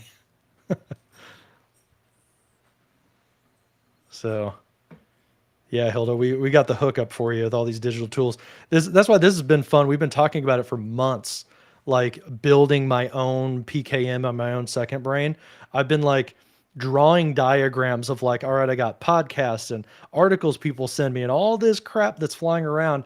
How do I get it into a second brain and then action off of it? And like the architect in me has been like drawing diagrams of how to flow all this stuff. So and that's how I discovered Reader. It was the same thing, trying to out of consolidate all of desperation. the different channels down to Yeah. like a single source and not have to switch back and forth between a whole bunch of apps. And then doing the PKM research, I came across the Readwise app, and I was like, this is so close. And they're like, oh yeah, by the Mhm. way, we got this thing called Reader. It's pretty awesome, and that's my ingest tool now to get stuff Yeah. with my notebooks. Yeah. So that's my ingest for written stuff. My ingest for spoken stuff and podcast is I use an app called Snipped. That's an iOS and Android app. And that all my podcasting goes through that. As I'm listening, I can triple click my earbud and it will take a snippet of that. So I've got all of these little clippings from this particular article, and then I can go through and it uses again GPT to give me takeaways and transcribe the what was said. Then I can go through and I can take notes on it. So like this is just a great way to like save things from from podcasts as well. And it's all about just getting it out of like my sensing, reading or hearing, getting it into something on paper so I can do something with it. And then making it searchable with tags and all that type of stuff. So that's how I do my ingest. Sharing and collaboration, to shift gears a little bit. What do we have about that, Andy? 1 second. So the exportability, right, is one thing. Like sharing level is another thing that we have a note on, and then co-authoring. So chat, let us know if there's anything else that's kind of along the lines of sharing in your mind or in your use cases. But this is what I've got in my mind. So we'll just kind of run through these. All right, so exportability or getting the thing out. Now, what I've done with Notion is if I want to share something, I'm not paying for the I'm not paying for the premium licensing, right? Where I would like add somebody to a team space and collab and all that type of stuff. So what I do is if I'm taking notes and I want to share that with somebody else, what I can do is I can export it as a file. And that's typically how I would do this is I can do it two ways. I can either export right here as PDF, Markdown, or HTML. Usually I'll save it as a PDF and then I'll email it to somebody. Or what I've done in the past is I've gone here to share and then I've saved that as a link, it like generates a public link with, no real like authentication or anything like that. Then I'll share that and it's like my live notes. So that's the way I typically kind of get things out. So you can do a file export, which is Markdown, CSV, HTML, or PDF, or you can do link sharing as well for your export. For OneNote, you can do the same thing, right? You can do PDF export, and you can do a link to the notebook, right? But not individually. It's really the only level's the notebook, right? Yeah. And then for Loop, whenever you're exporting something out, there's no file export. You're not like printing out to a file whenever it comes to Loop. You're really doing the sharing here where it's either a component, a workspace, or a page link. So again, you're doing link sharing, but at all levels when it comes to Loop. What about Obsidian? When you're doing sync, you probably can link, right? Because it's cloud service. Yeah, so you can sync the vault. Oh, so it's at the vault level. It doesn't go down to the page level, but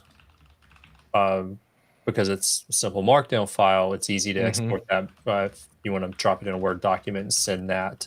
So there's an extra layer to it. Okay. Yeah, so just at the vault level, and that would be like a link to the vault if you're doing sync, right? Yep. Premium sync. And then your export, it already is a Markdown file, right? So you could do the Markdown export. Can you like export as PDF and all that type of stuff if you want just this one page? Yeah, there's no built-in like export button. It's okay. It's really going to your file structure and getting it out. Yep. It's a very kind of Unix-y way of doing it, I think. So that's one issue that I've had with OneNote for years is that you can only share the notebook. I can't share just a section. I can't share just a page. It's the whole dang thing, and it's like, uh-oh, I had a bunch of stuff I didn't want to share in there. And I really wish OneNote had more granular sharing capabilities. So like a manager has a notebook called one-on-ones, and they could share the page with their direct report without accidentally sharing everybody's one-on-ones with that person. Like, what the crap? Well, also one of the I things, struggle with that a lot. yeah, one of the things to also mention about the sharing, and I think I've seen this echoed throughout the comments and in the chat, is the syncing issues with OneNote. Hmm. When you start sharing OneNote They're notebooks, slow to sync. Yeah. they've gotten So like, better. It's gotten better, but when you get into a situation with like 40 people trying to access like the same notebook, there's going to be yeah, sync issues. I constantly have sync issues with OneNote. So like, I'm going to say, yes, you can co-author, but it's finicky and it's laggy and all that. One thing we've noticed with Notion is, yes, and it's fast. Whenever we build our show notes in Notion, and it's so fast, it just works really well. Same with Loop. Whenever we were doing the demo with Daryl a couple months ago, I noticed that like it was so live and so fast, like typing in real time. It's as faster than Word and PowerPoint and Excel. The M365 co-authoring has set an expectation, and I feel like OneNote kind of doesn't really live up to that quality expectation when it comes to co-authoring. That's my own opinion on it. So, hot take. What about Obsidian? Is there really the concept of co-authoring, or are So you really you sharing the can vault? you're sharing the vault, and so it's going to allow people to access files within the vault, but I don't believe it allows them to work at the same time. Okay, so like not real time, right? It's they're getting a local copy. They're working with it. You're working with it. It uploads and syncs back and forth, but it's more of like a scheduled sync. Is that Mhm. a fair way to describe it? Yeah, it's going to be like a saved sync. Last Okay. one to save. Okay. Yeah, but dude, yeah, Loop is fast. And like he's in this cell and I can edit it while he's in it. So it's not like Excel where sometimes you get like locked out, right? Because like their cursor was in the way, so that cell is locked. You don't have to worry about that with Loop. I don't know if it's using the Project Nucleus stuff that Jeff Teepers talked about or what, but it is a good co-authoring experience in Loop. Same with Notion. It just works. So, anything else on sharing and collab that you Uh, guys can think of? we're going to kind of run into a little bit of that in the next section, a little bit. Okay. Cool. All right. So organization and structure, kind of the building blocks of what we're talking about. And this is where I got to be careful not to geek out too hard, because this is where we're talking about databases. And I love that. That is the thing about OneNote or about Notion that I love the most, is the idea of databases, and organizing it just makes very good sense to my brain. So, see what I'm doing here? I double clicked on this and I go to type, and it adds it to the front sometimes, but sometimes it doesn't. Like, okay, Loop product team, if you're ever watching this, like if I double click on text, I expect to type and it replaces it like that. It did it there, but it didn't do it on the other one. See, okay, I've double clicked on it. I'm going to type, it replaced it. Double click again. Okay, so now it's working the way I expected, but it didn't on the first one. That's got to be a bug. All right, so databases is the first thing, that data construct. And with Loop and Notion or OneNote, those are no's, right? Like they just yes for this one, no for Loop and OneNote. Now, this one I feel is like especially kind of a bummer in Loop, because Loop, if it feels Notion-y, so people I think are expecting, like, if I make this table right here, why can't I have a database? Why can't I have a connected table that is referential and things like that? What about Obsidian? Do you know about that one? And then we can demo it. No, There's no databases in no. Obsidian. Okay, so this is kind of the real one of the differentiators of Notion, right? So with Notion, see how I've got these articles or these podcasts that I've listened to. This is not a folder or a list of notes. What it is it's a proper database with metadata, attributes, things like that. So it's got tagging, and that's a field in the database. It's got a link, which is a link type of field in the database. It's for, it expects a certain format. This is a date formatted one. So when I open these up, they're associated with each other because they're in the same database. And then the note, the page itself is down here at the bottom. That's the content, but all the attributes are right here, and it helps me with searching, formatting, finding things. So that's the real power of that. And I'll go back to my demo workspace. Here's like my fake notes is, say I've got one-on-ones with colleagues, say I've got, an idea for a Stream Deck plugin.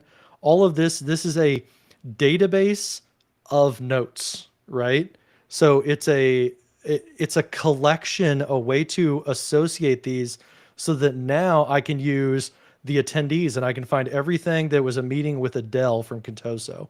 There's that one. If I may, let's Mm-hmm. bring this into the Microsoft people.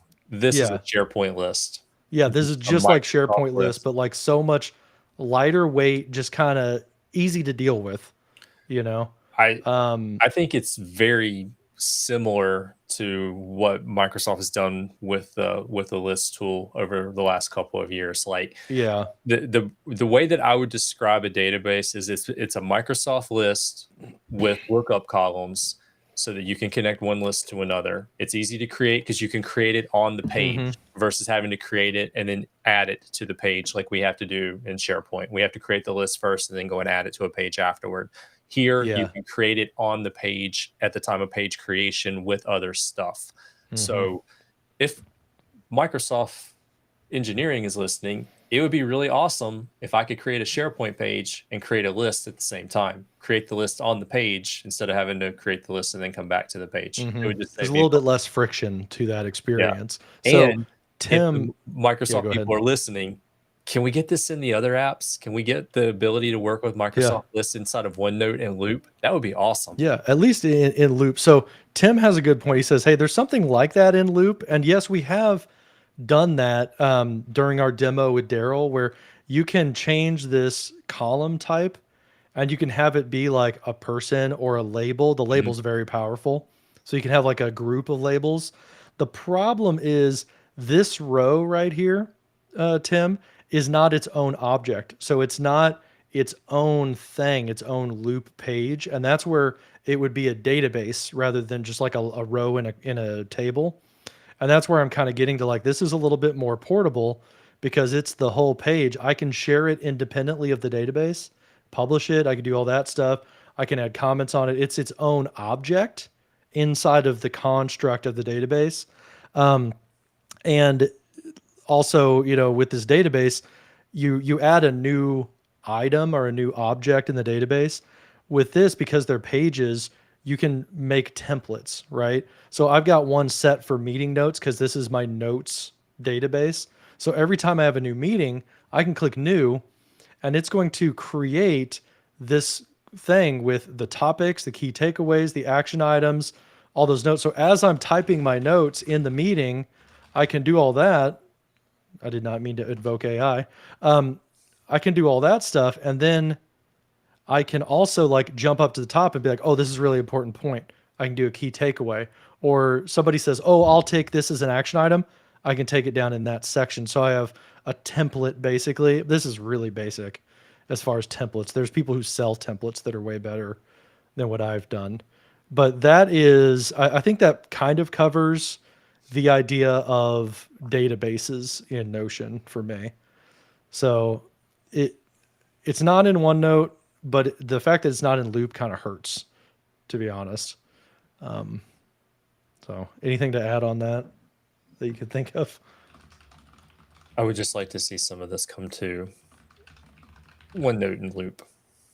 Yeah, Let me use my Microsoft list in other places. yeah. So this is what we had in our notes was these other columns if we want to, or these other rows. So page templates, obviously, yes, in Notion. In OneNote, you can have it, but isn't it Windows only? I don't think you can have a page template on Mac. Somebody correct me if I'm wrong. I think you're right. And you can't do it on web as well. Loop, there are page templates. So like if I add a new page right But they're here, pre-built. they're pre-built. Yeah. And there's other templates if you guys haven't looked at other templates. So they're not custom yet, which is, would be nice in the future. So we'll say back over here, we'll say yes, pre-built. Hopefully we can get to custom. This is like fully open. With Notion, you can add anything, save it as a template. Now, what about Obsidian? Can you have page templates? Yes. Yeah. Okay. Wait, hold on. I just don't know anything about Obsidian. I don't use the templates feature, so that's not something that I have on Ultimate the goal guide to templates. So what are templates? You can say time or reduce for your second brain. Yeah. Let's just put that as a question mark. We'll come back to that one. Yeah. Oh, it says you can have like, standardized headings and stuff like that. So you're creating a folder, you're turning on the templates feature, and then as you create like a new note, it gives you those things pre punched in. So I'm gonna say yeah, you Okay. can do that because like I'm gonna write a blog post. I have a template for blog posts, and it gives me what I should fill out. So I think I'm gonna count that as a yes. All right, I'll drive on this one. Yeah, page linking and backlinking, I get a little bit lost on. Yeah. But so you're a big nerd about that. All right. You go nuts. Let's go here. Sorry. We are in Obsidian, and this is one of the things that I really love about Obsidian. So there's a couple of different link types that you might want to work with. There are backlinks, there's reference links, there's wiki links. There's also the ability to create table of contents, embedded links, and then maybe even previews. We've seen the embed, like we can embed, and point to other things. And depending on what we're embedding, in like OneNote, it might do like a preview of of the video from YouTube, for instance. That is also supported in Loop and Notion. So embed links just kind of gives you that visual context.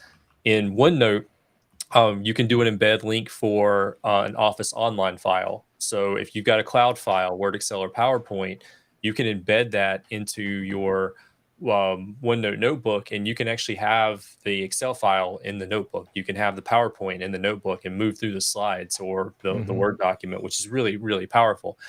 So we've seen some of the embed stuff, but the things that I really want, and I feel like this is limited in OneNote and some of the other apps, is I want the table of contents.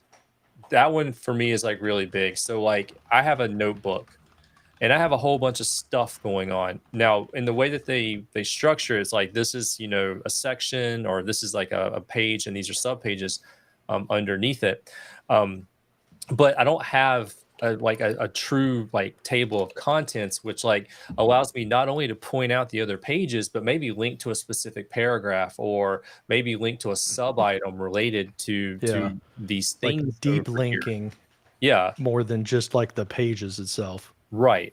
So like in the OneNote world, you can get a link to the section, you can get a link to the page, and then you can even get a link to the paragraph. But you have to manually collect those things and then go and do something with it. And that's a lot of effort. So like, granted, I could go in and say like, well, grab these things right here, and then, let me just copy those and then go and add a page, and, we'll call it like table of contents. And then like I can paste those in. But what if I add another thing to this? It doesn't update. So there's no other, I have to go back and manually like update it. And like, let's say there was something here that I was interested in and I wanted that to show up in the table of contents. I got to go back and grab this, You'll find the table of contents, go in, and I've got to manually update that. And again, every time I want to do this, I have to do something with it. If I'm Mm-hmm. using this as a knowledge base, that table of contents is really, really handy. So I don't have that built in out of the box. So in the OneNote world, there's a plugin from a Microsoft MVP. It's called One More. Um, Plugin's really awesome. It's free, and it has things built into it, like the ability to go and create a table of contents. There's a table of contents reference that you can add to it. And there's a whole bunch of other stuff, but it's a Mm-hmm. plugin, so you're dependent on the developer to keep it up. And he's done a really Yeah. amazing job with it for the time that I've actually used it. It's been really, really cool. So that's one thing that that I would really like to have. Um, so with that, looking at my Obsidian vault, the way that things are structured over there is kind of similar. So like I have like this would be like a page, and these would be like the sub pages underneath it. This would Mm-hmm. be another page, and the sub pages underneath it. But there are other link types that Obsidian brings in that provides like context of like overview context, kind of like where you are. And then there's some more powerful links that are like defaults built in. And somebody's asking about the OneNote plugin. It's called One More, and the O and the M are capitalized. One More. Okay. All one word. Yeah. Okay, I put that in the chat. Thanks. All right. So what are the other link types that are really cool? All right. So backlinks. All right. This is references one thing to another. So like when you do like a backlink, it's basically saying that this thing is referenced or linked from like somewhere else. Obsidian does that by default. In the upper right hand corner, if this page is being linked from something, it's going to tell me a backlink in the upper right hand corner. So it's going to show me the backlinks for the page that I'm on. So if I go through different pages, so there's a backlink for this one. Click on it, and it takes me to the place where it's actually referencing that. So like I inserted here just a wiki link, just a couple of squared brackets, and link to the page, and that's linking to here. Well, it's telling me where that's coming from. It's telling me that this was used on the About Links page. And I know I should have named it links. Everything's links here, but this is the topic. So the About Links page has this article that I'm looking at linked to it. That provides context on the thing that I'm talking about. I don't get that in OneNote unless I do it manually. So in the OneNote world, I would have to go in and say, okay, this is like my table of contents, and go over here, and like I would have to manually enter in a link to that thing, Mm-hmm. and then I would be able to like follow it. So I have to do that manually. But in the Obsidian world, it automatically creates backlinks for me. So it tells me It's referential what else and is updated. this thing, so that I can see the relationship between stuff. I think that's like in a knowledge based scenario super important. Like what else is referencing this thing here that I'm talking about. So that's one of the link types, backlinks, and it automatically does that, and it's actually built in. And the other link type is a reference link. And this just points to a specific source or resource. So this could be internal to the notebook, or it could be external. So like with some of these, and I just had ChatGPT throw together a quick description, so I'd have some content on the page. So don't take that as the truth. As the truth. But reference links just allow you to link to and from. Well, they have this thing, so like if you had reference, or if you had links built into the document, it would actually like show those like along the side. So let me go in and like place one in and say I want to link to the like about section. It'll add that in, and then should refresh and show like an outgoing link related to that. So it kind of keeps track of that. But it has the ability to do the reference linking as well, link to like that external source. And some of the other apps have that built in. But one of the things that One More plugin does that's actually really cool is when you go into the references section, you have the ability to create a bi-directional link. So you can say, I want to link this thing to that thing, and I want to have it go in both places. So like I would start the bi-directional link here, and I should have put some text on top of that. This is the start of the link. All right, so I'm going to reference that, and then we're going to say, okay, start the bidirectional link. All right, so that's going to be the beginning of it, and then I would go to the place that I want to reference it, and this is the end of the link, and then I would go and reference that, and so I finished it. So I click on this, takes me back to the beginning. I click on this, and it takes me back to the end. It's creating bidirectional links. That's just a really cool feature that one more plugin offers, but like you don't get that out like by default, and so like Yeah. it's saving you some of the manual effort of copying and pasting like links between the pages. Like it's just a simple drop down, highlight this text, hit the start, go to the other thing, and then complete it. And it just saves a whole lot of time. So getting into some of the different link types, I'm going to go ahead and show the other thing that I think makes Obsidian really, really amazing. So I've created these links between these pages, and I'm building this knowledge base. Obsidian has something called the graph view, and it gives me this nice graph that shows me how things are interconnected inside of my notebook. So now I actually know how my knowledge base is being formed from the bird's eye view. So like I can hover over here and see, okay, this link right here is referencing 3 separate things. So this is the about links page. It's referencing the reference links, the backlinks, and the wiki links all in that one particular area. So I can see concentration bubbles inside of my knowledge base. And I think that's just like critical for understanding how things connect, especially if you're building a knowledge base to what concepts are interconnected for this one thing that I'm doing. From the training and education piece, trying to remember all the SharePoint pages that are associated with one another, the corresponding documents that are being embedded on those pages, the corresponding images and the corresponding videos, and remembering to update it in all those different places is a full-time job in and of itself. This can streamline that. Now I can say these are the core assets that I'm using across all of these different things, and the graph view actually gives me the features to be able to do that. And that's one of the things that sold me on working with Obsidian, is the ability to have this graph view based off of all the backlinks and reference links and interconnectedness of my note taking. And you can That's a cool feature. It's so much fun to play with. Yeah.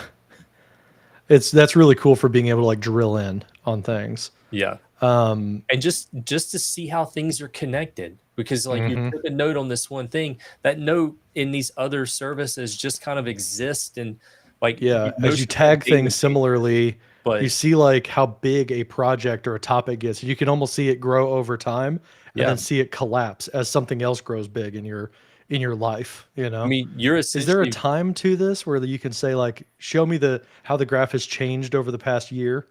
So you can kind of see like how your priorities have changed or something. So there are filters built into it, and you can filter down based off of certain files, tags, attachments, and existing files. I don't know of anything date related. Yeah, that would be interesting though, to see like how your interests have changed, you know, like, oh, you were really on this subject. Like, you know, there was a little bit about AI and there was a lot about metaverse. And then it's like, you didn't really do so much, but AI exploded in January. You know, it'd be really interesting to kind of see the trends. Yep. Like that. That'd be cool. If I could ask our colleagues at Microsoft, I would love to see something graph related like this for SharePoint, or SharePoint pages. Like this is what your knowledge architecture looks like. Yeah. It's a visualization of your knowledge architecture. If you want me to use SharePoint in an intranet capacity as a knowledge-based capacity, giving something like this so that I can understand how things relate to one another would be just amazing. But you could set goals or KPIs for yourself based off of that. Like, I want to have, you know, I have a goal to have less things that are not connected to anything else. Yeah. You know? Yeah. And it's all built off of the various link types that are supported that you might not get in some of the other applications. So like the backlink tool, for instance. Yeah.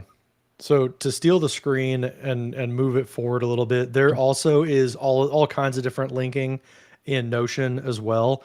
It's the same thing as Obsidian, where you do 2 double, like square brackets, and then you can link to something else. So like I can pop a link in for my meeting notes.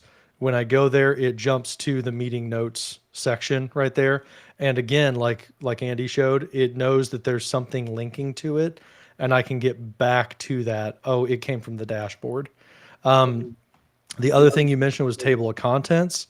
I can do that as well. There's a table of contents for this page. So under my quick links, this is my home dashboard for my second brain. I've got these links that drop down, right? And they like cut down to this place, or they jump to an anchor position. I didn't create that manually. What I did was I did a table of contents, and it just knows based off of the headers that that's the sections of that page. So same type of deal as what you're talking about, although there's not a graph view. So I've kind of filled this out a little bit while you were going through yours. Is all of these, of course, you can just paste links to other pages, right? You can generate a link to this page in Loop and share page link. You could paste it on another page. That's page linking. Now, when it comes to backlinking, as Andy mentioned, you got to use a third-party plugin like OneMore for that. There's no plugins at all for Loop, so there's no way to get that whole backlinking possibility. And then it's native to Notion and Obsidian. When it comes to that graph view that Andy showed, that's available by native in Obsidian. It's a third-party application in Notion. I looked at it a little bit and it looks pretty complicated. I think you have to register an application to use like the API through GitHub and stuff. Loop, there's just no graph view. And then also with OneNote, we did find in our research that there's a third-party plugin. I don't know, does OneMore do it, or was it a totally separate thing? I think it was a completely separate one. Okay. Yeah, to get that graph view in OneNote, apparently you can do it with a third-party plugin. So that's the organization and structure side of things. Then the extensibility, when we get into how these things connect. You've heard us talking a lot about there's plugins for this, plugins for that. I haven't gotten into a lot of plugins personally, but I know that they're out there. So just as like a quick brush on things, when it comes to Notion and Obsidian, they are actively developing their own first-party plugins. So there's a Google Drive plugin, a OneNote or a OneDrive integration, stuff like that. Those are made by Notion, supported by Notion. And then there's also a community of third-party developers using the APIs to build plugins, and they either sell them or they're free on GitHub or whatever. With Loop, there's not really a plugin story right now for Loop.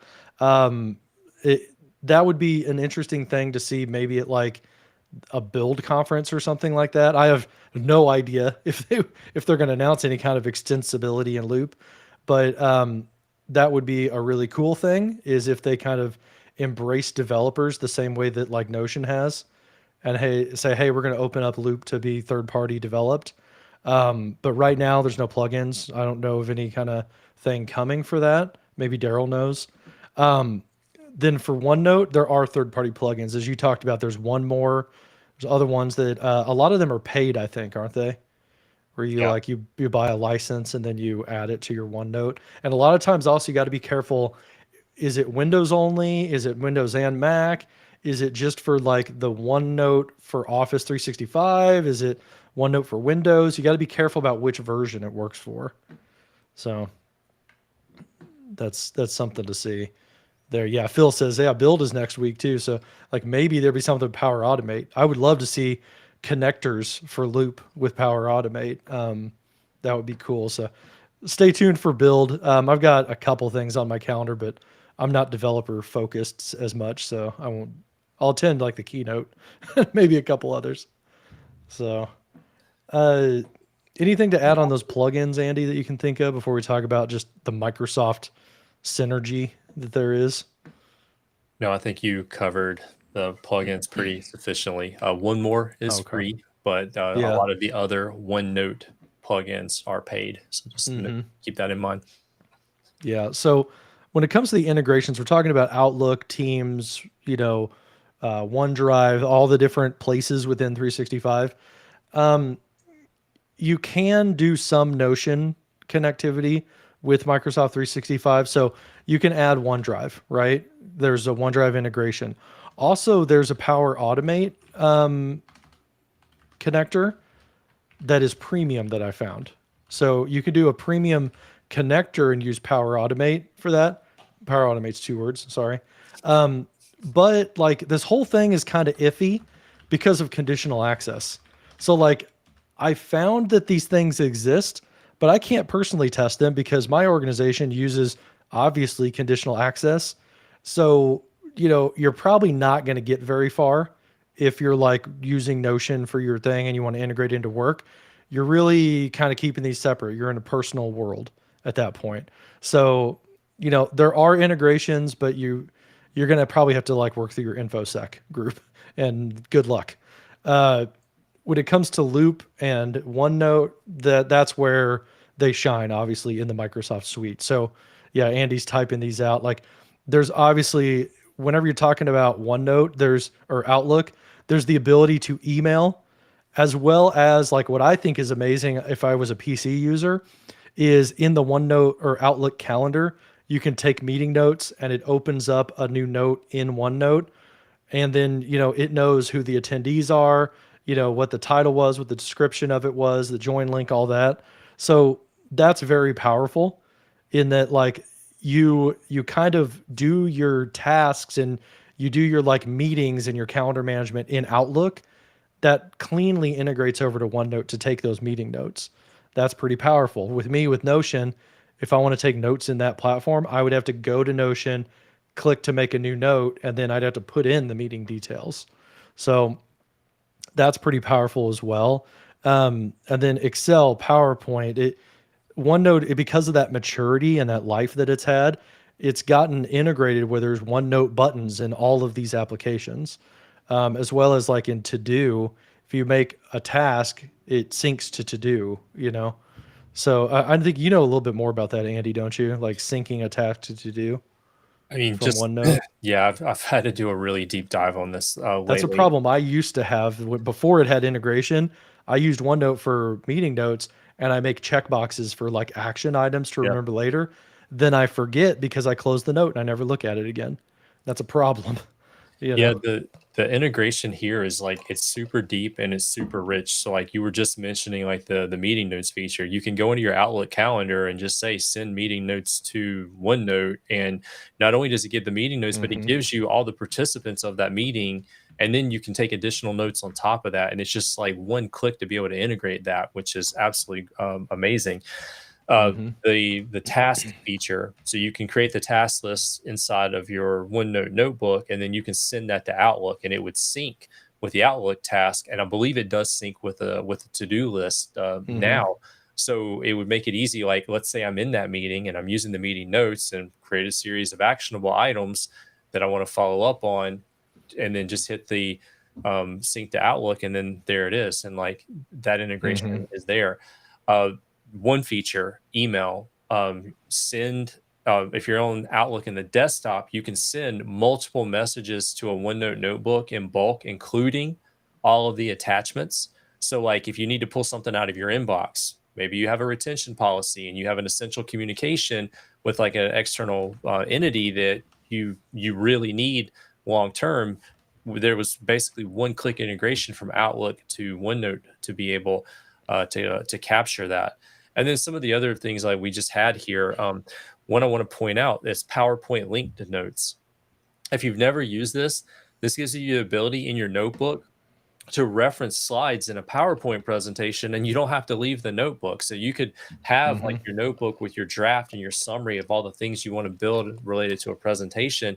And if you have the presentation going, you can do the link notes feature. And in the notebook, you get a preview of the thing, and you don't have to leave the notebook in order to see that. It's really awesome, and like most people have no idea that it's even there. Um, so that's one of the big reasons. Like it's really hard for me to move away from OneNote because of all the integration across Hmm. the other things. And that, I mean, it's in Teams. It's Teams meeting notes. It has Hmm. a integration there. It's inside of channels. as far as the replacement for the wiki in channels. So it's integrated there. When you create a Microsoft 365 group, you get a OneNote notebook to go along with that. So the Yeah. integration is just, it's deeply rooted. Yeah. So that's the thing I struggle with too, is like OneNote is just so integral to the M365 process that it's like it's hard to not use it, in some ways. So with Obsidian, I just marked that down as no. In my own Googling around trying to find it, the only thing I found is like, hey, is there any integrations? And they're basically saying, well, you can like add OneDrive links to files manually, specific, you know. So I don't know of any integrations. I don't think there's really actual integrations for Obsidian. Not directly You with the know, Microsoft suite. They yeah. they do have their core plugins which allow integration. So for example, there is a So it's core kind of like plugin. 2 levels removed through like a third-party plugin Yeah. that it So integrates. Yeah. there's a Readwise plugin to take your Readwise Hmm. database and have that as part of your Yeah. Same Obsidian with vault. Snipped for Yeah. podcasts. Yeah. Yeah. But Yeah. no native Office integration with Obsidian. Hmm. Okay. So to kind of bring it home, we're like 12 minutes past 2 hours. It's been a long one. Um, I don't know that we've like clearly arrived at like one is better than the others, to be honest, which is like I guess a disappointment to people who've been watching for 2 hours. But hopefully we gave you guys a lot to think about and maybe exposed you to some different things. Like if you're a big Notion user, we talked about a lot of the power of OneNote, and if you're a big OneNote user, you saw some of the things that you're missing out in Notion, because like databases and stuff like that. Um, I personally feel I'm trying to be modern in my PKM, and right now for me that winner is Notion, which is a little bit biased because I've been using it for like 7 months. But what I see in Loop, I feel like long term, I'm kind of hoping that my journey goes from using Notion now to going to Loop. Personally, I feel like if I went from Notion back to OneNote, I probably would be taking a step back, I guess, into, I don't want to say antiquated, but I'd be going a little bit more traditional, right? I see myself maybe going from Notion to Loop as it matures because I feel like it's about the same, or it's a similar style of note taking, and not just notes but management of content and everything. It just, I worry that it's like it's a couple years out even from having those integrations, because like I rely on Readwise, and I don't want that to be clipped off in a separate app that is critical to me. But like because I'm using Loop or because I'm using OneNote, I can't like have it in one place. So for me, I think it's a very personal thing. But for me, I think I still land on Notion for my notes, my tasks, and my just kind of indexing of information. What do you think, Andy? You feel like you're a little bit less sold on things because you've played with Obsidian. You still do quite a bit in OneNote. What's your take on it? So for my day job, I still have to live in OneNote. OneNote's the core for a lot of my capture, and then a core Hmm. for a And lot of working with other people. my personal Yeah. processes and then team-based processes. As much as I've wanted to kind of change that story a little bit, the maturity of some of the other things are just not quite there yet. So Hmm. um, I there's a lot that I really like about Obsidian for personal knowledge management. The thing about that that's super attractive to me is the graph and then the linking system that's built into it. Hmm. I think those are really great, and the ability to like quickly get something over into um a WordPress. So like for personal knowledge management, like Obsidian's a really good tool for that. But Hmm. longer term, if there's a couple of things that come to Loop, that whole story is going to change. As the Loop components continue to grow, the OneNote team has been advertising for over a year now that Hmm. Loop components are coming to OneNote. that could potentially change the way that that I work, because then I could do some of the work that I do from a Fingers loop crossed. When is workspace it coming? in the fall, year TBD. But I could use like a loop workspace for some of my stuff, and then upload a policy Mhm. or procedure into a OneNote notebook that my team's using, or another team is actually using. So loop components in OneNote. Another place I would like to see loop components is in SharePoint pages. If I could drop loop components into SharePoint pages and extend that story there, then loop would be the thing that I would probably use more often than not moving forward. I had this conversation with Daryl, Modern Work mentor. Check out Mhm. his YouTube channel; it's pretty awesome. But we've had some deep conversations about loop, and he's been on the forefront of a lot of the research on this. But the thing that makes sense to me now that workspaces are in loop is that I can create a workspace that each page represents a process, a policy, a procedure, and then I can use the components to push that message out into a Word document, where Mhm. the colleague needs it, a whiteboard, and hopefully in the future a SharePoint page, so that when the UI changes and I have to go and update that thing, I can push it out from the workspace Yeah. to all the different It places would be that it's live being and used. portable. Yes. Yeah.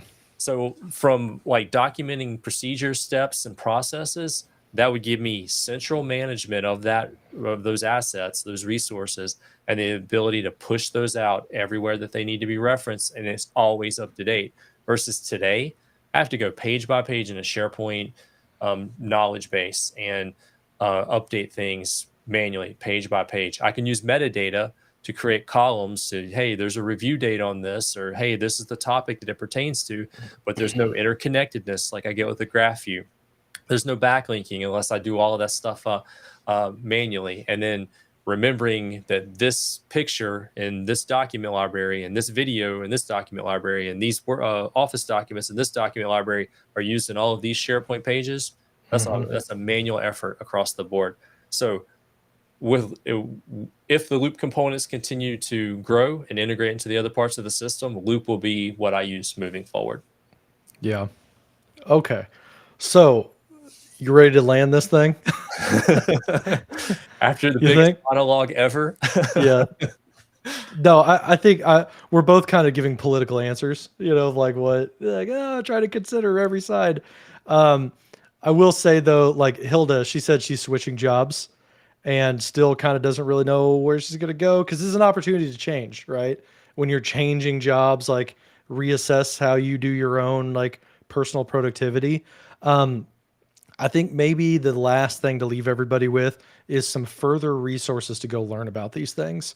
Um, if you're looking for OneNote content, there's lots of MVPs out there that have specific OneNote content that you can look at. I'll give one of my favorites. One of my friends, Nate Chamberlain, he's out of Kansas City as well. He has classes that he's taught about OneNote. He does sessions at conferences about OneNote. So search for Nate Chamberlain and you'll find some OneNote content.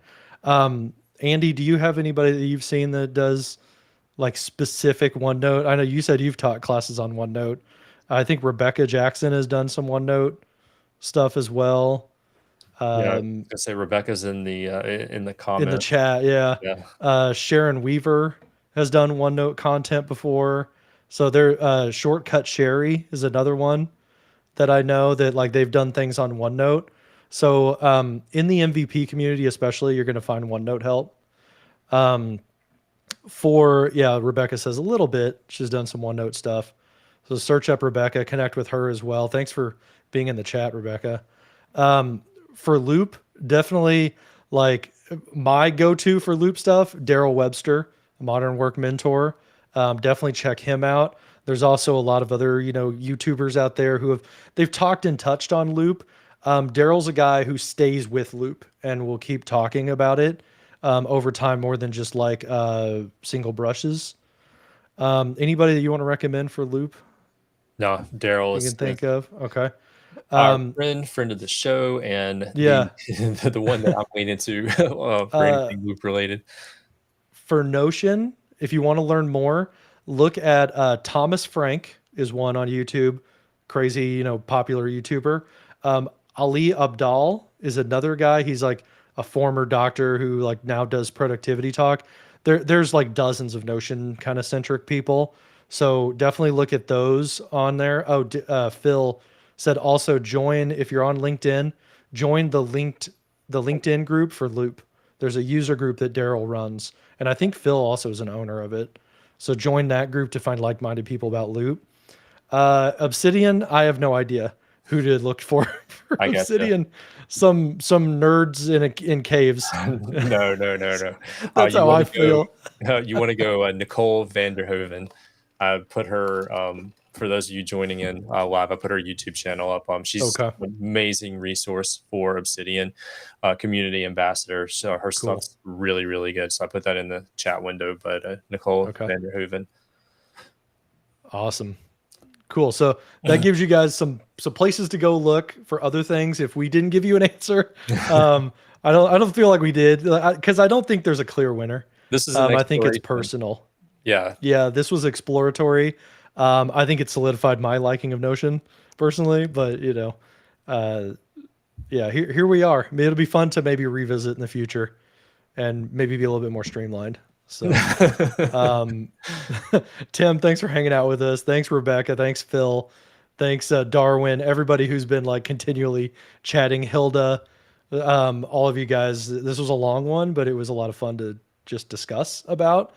And the chat really makes a big difference with that. So, It's also fun to research and try out some new apps and see what's out there. And yeah, I've gotten like 6 months of like being. I feel like Charlie Day in It's Always Sunny, where he's got like all the lines.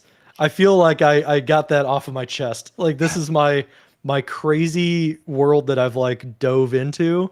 I've gotten it out there, and maybe now I can move on with my life. So until this the was next fun, though. app comes out. Yeah, we'll see. We're just one Microsoft announcement away from just ruining all of what we just talked about. So,